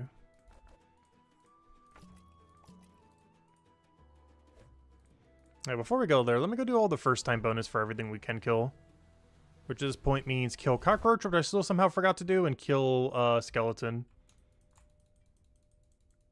I'm not going to bother doing goblin now because we're going to gear up for that separately later.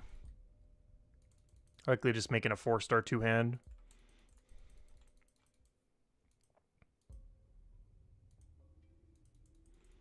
I'm going to be a little bit under geared because I got to use my cryo weapon here. That's fine.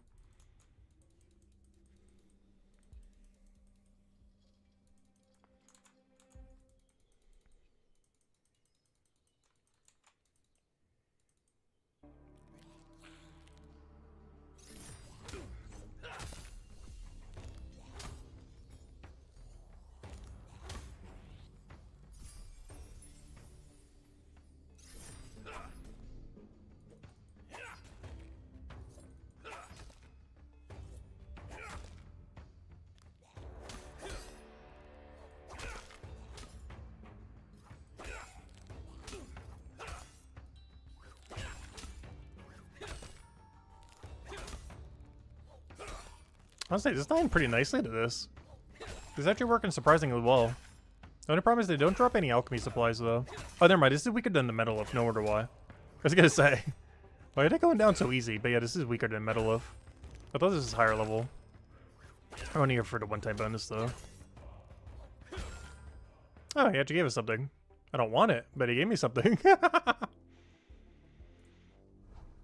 now the only thing we didn't claim on was cockroach, then. And no point in going out of our way for a goblin because we're going to have to kill him anyways normally. So I'll probably make like a 155 4-star longsword for him or something. Not going to bother with a mace. Just so we can also use on the next enemy. The only problem with that is I'm not sure if I'm going to need a re-upgrade for tentacle. Otherwise we're using a 155 weapon against a 169 tentacle. Which is not ideal. It'd probably get the job done, but a little bit less damage than I would hope for.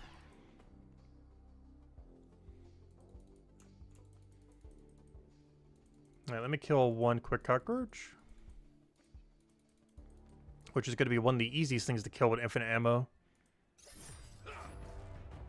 As you just go and attack them from the other side of the river.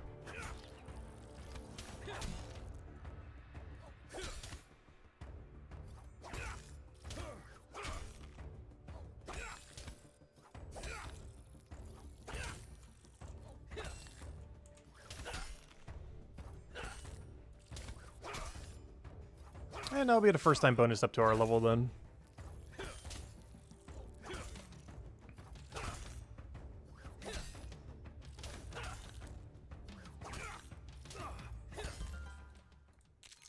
Oh, that's still the weaker one. Boo. Actually, what is that material used for? I think that's for the other part of the 10% pot. We were getting 1/2 of it from the slimes earlier, but the other half comes from that.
I just realized we got yellow feet. We look so mixed match right now. I just realized we got a yellow leg drop, with every other drop being like a reddish color. In all fairness, it does match the cape, but it looks so off though. We're in like multiple reds with a single yellow. I'm not gonna bother keep recoloring it though. Like any hour we do combat, we're gonna have to replace out an item. Like every hour. At least pre-200 anyways. Speaking of yellow.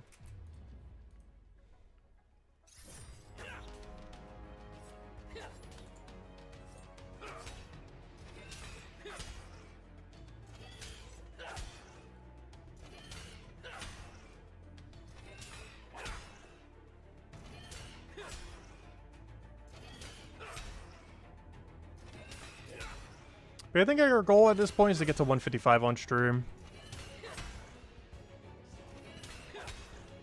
Then off stream I'll go and fortify the two-hand to 155. And then just start working our way up the ladder. Until we get to Tentacle again. Which we can hopefully do Tentacle tomorrow then. I will be doing technically 2 Brighter Shore stream tomorrow, but they're both going to be very, very short. We're going to do one around noonish, but it'll probably only be an hour or two because I got to pack most of the... And I'll be doing one really late at night, which will technically be quote-unquote Monday stream. It will technically be Monday my time. It'll be like midnight or an hour past midnight. Which would also probably only be about an hour long. But then after that, we won't be back until like late Wednesday for the next stream. After a super late night stream going into Monday on tomorrow. As well as one around noonish. But then we'll be back at around Wednesday. Which means Tuesday will be the first day since launch that we have not streamed Brighter Shores. There's just no physical way I'd be able to. Because I'm not going to have my computer or anything.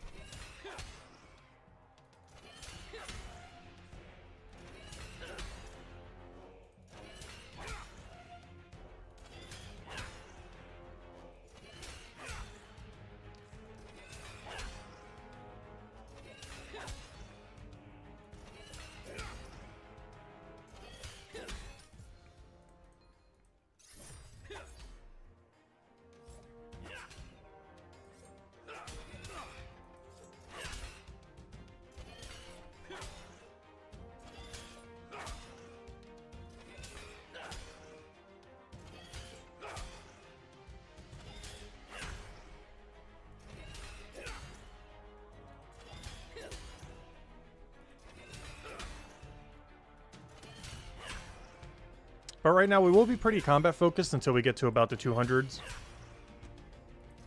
After that point, when we get to the Metalith and the other thing, we'll probably be a little bit less combat focused. But a lot of the time that I'll be away the next few days, it will probably be almost all combat off stream. So we could focus maybe on a little bit non-combat as well. Though based on the poll, it does seem like overwhelmingly for combat. Well, maybe not overwhelmingly. But it's 41% for do more combat. 37% for do post 200 alchemy plus chef supplies, which is something I really did want to get around to so we can actually start doing chef properly while making profit without having to burn money to go do everything. And post 200 weapon grind supply is actually the lowest, but it makes sense because it's probably the least interesting one to watch. It's a grind that needs to be done, but it's not particularly fun to watch. Because you have to wait 30 seconds for every item over and over and over again. Or just carpet mining an entire mine.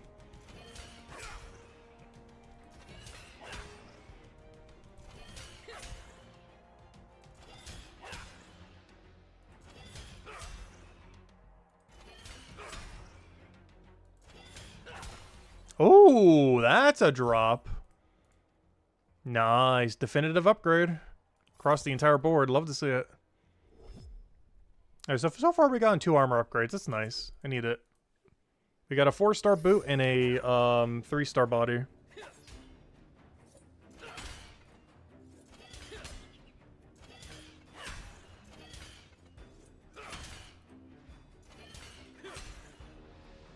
Oh yeah, that's something I was doing in the past to make it so we could see our upgrades over time. But have it like this or something similar, where we can actually see our upgrades. Because we were doing this one of our old combat streams. Honestly, I need to start doing it when we do combat for a long duration. Just so that across the entire stream, if you were scrolling through, you'd be able to see our upgrade, basically, our gear upgrade in real time. If you like scroll through the entire stream within like a few minutes, you can see the progress of every gear drop we get across the entire stream if we keep both pages open.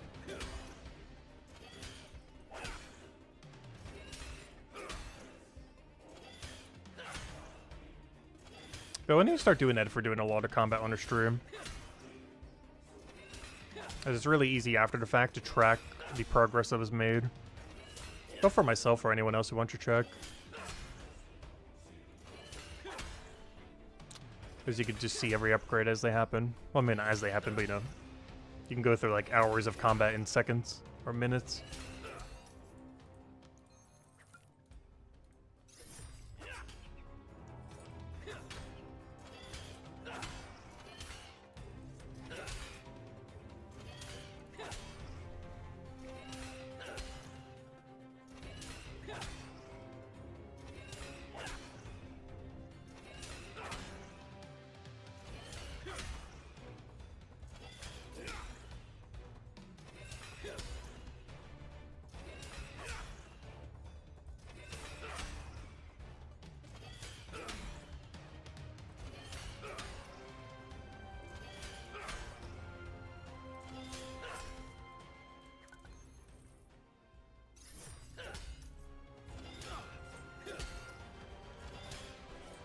I just realized, did we get another yellow body?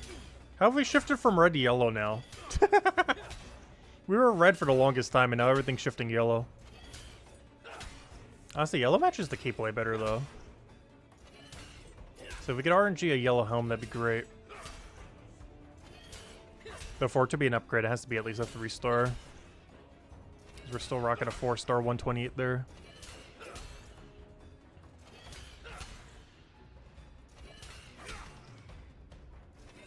I gotta keep an eye out. If we get a 2-star glove, that might be better than our current glove. At 154, let's go get one more level. This 155 feels like a good cutoff point for today. But off stream, we should be able to get to the point where we can almost get to next tentacle. In which case it'll be pretty similar to what we did on Friday then, where we do mining plus combat. Otherwise, we'll probably be killing goblins if we don't get that far off stream.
I should be able to get one more inventory, hopefully. And I'll probably do a head count on how many we have banked. I'm curious if we got more teeth than tentacles the other day. I would assume we're probably the lowest on slime. Highest on tentacle and second highest on this. If I had to guess. But these drop way more commonly because of the upgrade on them. Because this is fighting the second tier of what you can get the drop from. Whereas both the other two were the first tier of when you start getting the drop.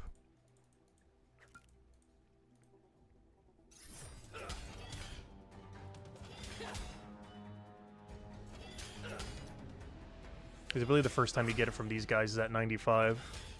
Based on the fact that it says 95. But then these also drop it at a slightly more frequent rate. Or more so, they drop more when they do drop it. I think their drop rate's about the same. But when they do drop them, they more commonly drop more than one.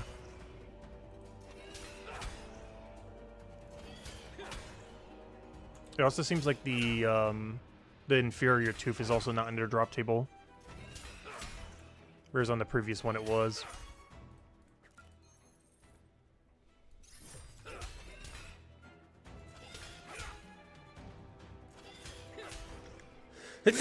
Oh, excuse me. Ah. Big ol' sneeze. I see, that's something else I need to do while unpacking everything. To get everything off the ground. I need to go dust this room. I've been dusting a while.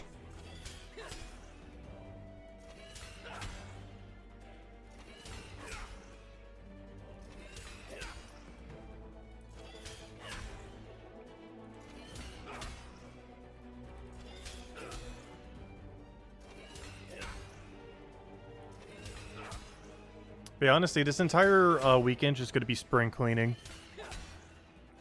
Since so much stuff needs to be packed anyways. Get rid of a bunch of junk laying around. Clean the entire house.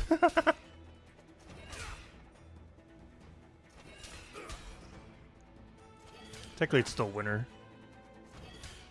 They're going to be doing a lot of spring cleaning this weekend.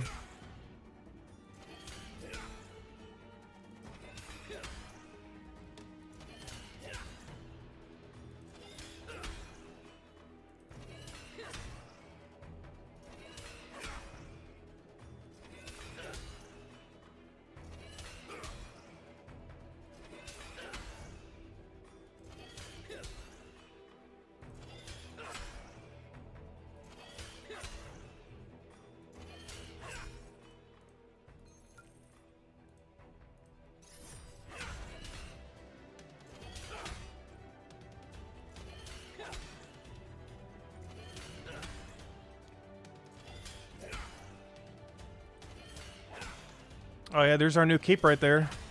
Because I'm probably going to be rocking the 200 all Mines of Metubin after the rework. And that's what it would look like. Unless they change the icon to the Mines of Metubin icon instead of the Mind Fader icon. Which I assume they would. But aside from that, that's what the cape will look like for our new cape. Because we're probably going to start rocking that one. Unless we just decide to keep the mining cape, we'll see. But if we would do it based on the hardest cape that we could possibly wield, and let's say add a 200 all non-combat cape, that would be the hardest one that we would be able to wield. Plus it looks pretty cool. Plus it change the pace of cape.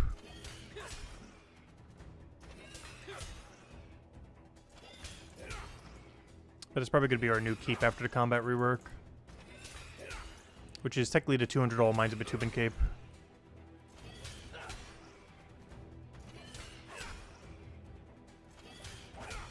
Oh, he's taking out the Metalith I'm going to have to do next. The 239. That's the post 200 one that you got to camp for a while.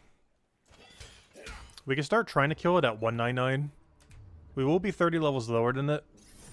But I'm hoping that 1-to-1 makes the battle fair. We'll find out.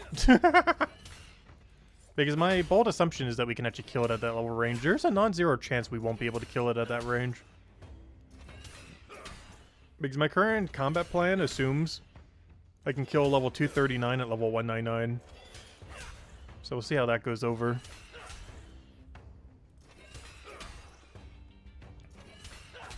Because even though this mitigates a lot of their damage, it doesn't mitigate all their damage. It's still going to be hitting us pretty hard.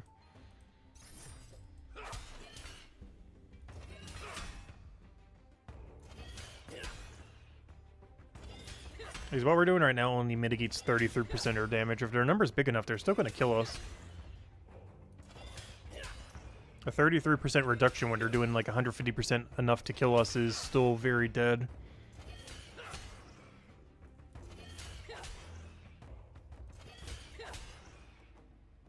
But if we can kill them at 199 using only one heal pop per battle, I feel like that would work. If at 199 we can kill a 239 using only one heal pot a battle, I'd be happy with that.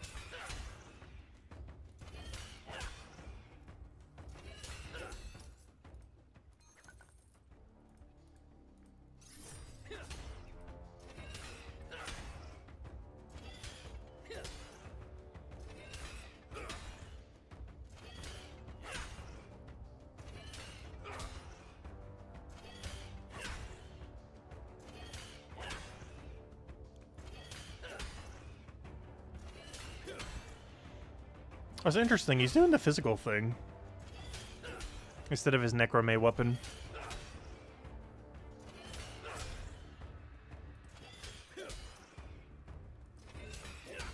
Because the tick speed of both of them is actually the same.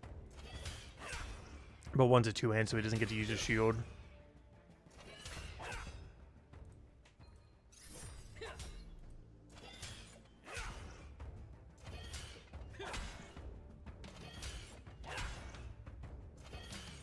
What he's using now is like the equivalent of our longsword. It's a one-hand variant instead of two.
I just realized our physical defenses are highest right now. Not like these numbers matter too much. There's the disparity between all of them other than yellow is pretty similar at any given time. Oddly enough, our current set of armor is most physical tanky.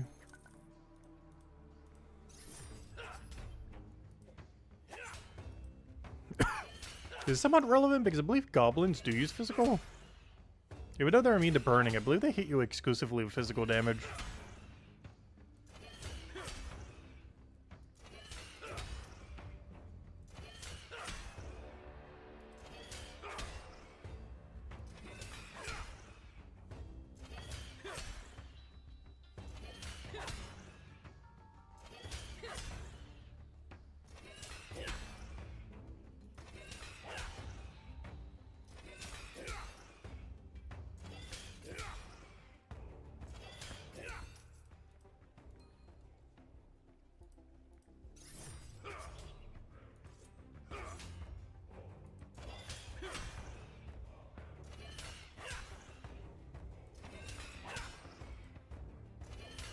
I just realized, aren't we kind of close to getting a level? Yeah, we are. Ooh, it might even happen off stream. Well, tomorrow's stream for sure around noon, hopefully. I think we take rank 21. Just because combat gives you so many levels per hour. We're not even dumping knowledge into XP and we're still going up. That is going to slow down a lot once we get to 200 Mind Fighter.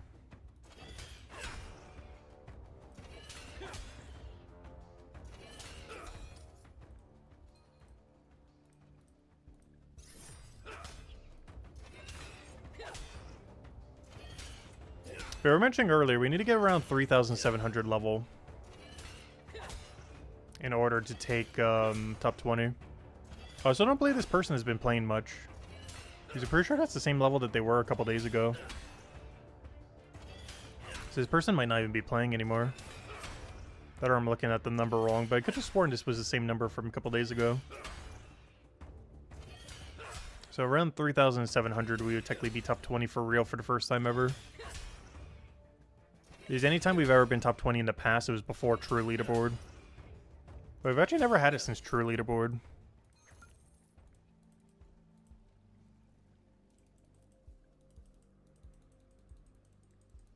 Though, we would actually get it the second that they do the combat rework. There's a lot of people ahead of us are really heavy into combat. But that combat level comes down a lot after the rework. Due to it being based on contribution of time rather than level. And our contribution of time is almost nearly 200 all. It's slightly worse than 200 all, I believe, right now. But it's pretty close to 200 all. Compared to someone who has exactly 200 and didn't do any post 200.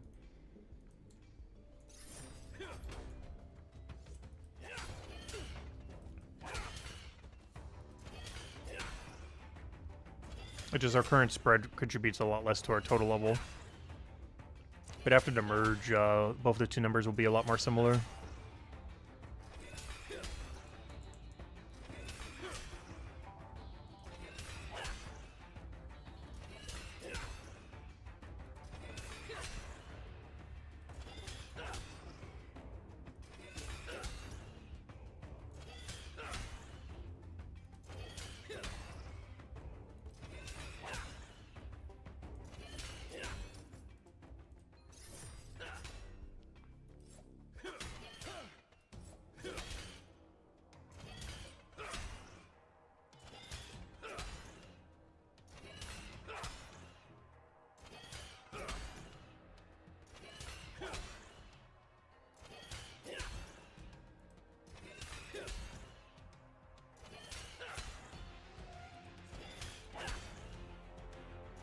Oh, also, we lost our top 100 in Hopeport, by the way. I mean, Hope Forest. Not like it really mattered. But in us doing all that grind, we never did get all of them below 100. We had 3, but not 4 of them. As Hopeport never got under 100. Or over, depending on how you look at it. It was just something fun to keep track of while we were doing it. Wasn't really a goal at any point. Honestly, we haven't really ever had any leaderboard goals. It's just fun to see numbers move. Though, speaking of numbers moving, our Minds of Tubin rank is skyrocketing since we're actually doing combat.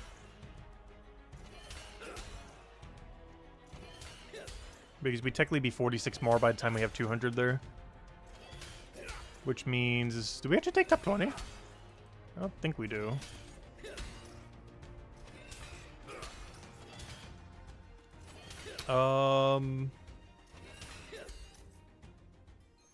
Huh.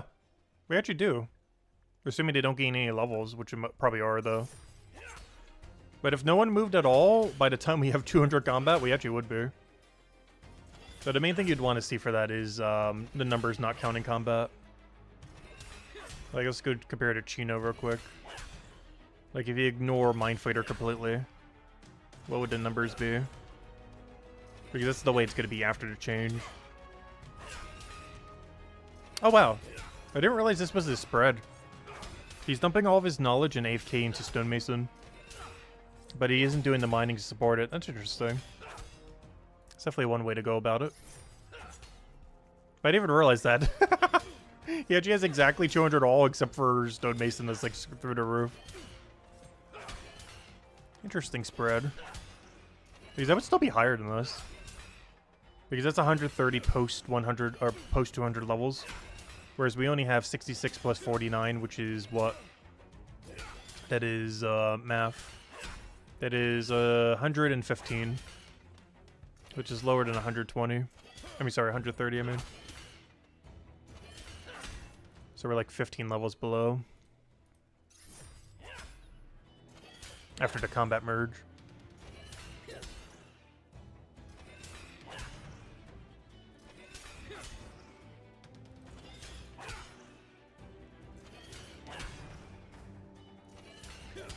I haven't been doing my AFK activity on smithing or mining recently, though. I've been putting it all into alchemy. At least until 219, then we'll prioritize other things again. But until 219 alchemy, we're doing alchemy passive as our only passive. Just so we can get past the point where I can actually start training it again. Because I don't want to do any training between here and 219. I want to maximize how many potions we can get. Because then we can never get them again. Until we get to +5, but the +5s are way more expensive to make for almost no extra benefit. I think they cost like 10, 20 silver more to make. But do effectively the same thing as the +4. The only big upside being that the XP range is different. Where this feeds you from 200 to 219, the other one feeds you from whatever it is. From 273 to... Oh, I didn't even realize that. Oh. Oh. Oh. It's still relevant, but I didn't think about that till just now. While we do need the potion that we're gathering right now, we only have to do it for after 393. So we only have to go from 393 to 412. We don't have to go from 383 to 412. There's 10 less levels that we actually have to do. Oh, that's interesting. No, this is technically worse, but also technically better. It's worse against what we have to kill now. It's better against everything else. I gotta do it. It's better against Tentacle, in case we don't get an upgrade by then. I gotta go for it, unfortunately. But yeah, this is slightly worse now, but it's better against our next main enemy. And it being one less durable is not that big a deal. But yeah, I didn't think about that. We're actually gonna need to make this potion for 10 levels. I mean 20 levels. At that level range. Which means 10 to levels I was expecting to have to do for 8% pot, we actually don't have to do at all. We'll still have to do it from 393 to 412. But that's 10 less levels that we have to do the 8% mining pot. Because we'd be doing the boost pot the entire time there. Because that'd be our last opportunity ever to get them on this account. Without getting, like, wasted XP. So we're definitely maximizing the full 20 levels that we possibly can there. Oh, we got our combat level. There's our main end goal done. Perfect. But yeah, then off stream we'll just go grind until we get to Tentacle, I guess. But the main goal tomorrow to being kill the Tentacles.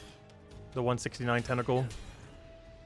Probably doing a pretty similar method to what we did yesterday, oddly enough.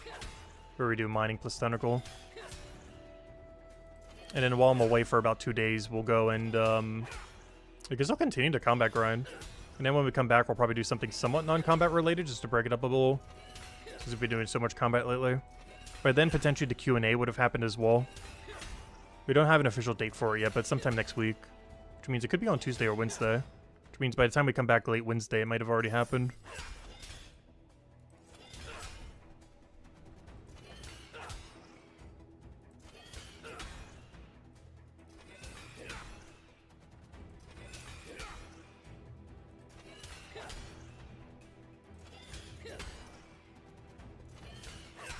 But anyways, guys, does anyone else have any other questions? Any other anythings?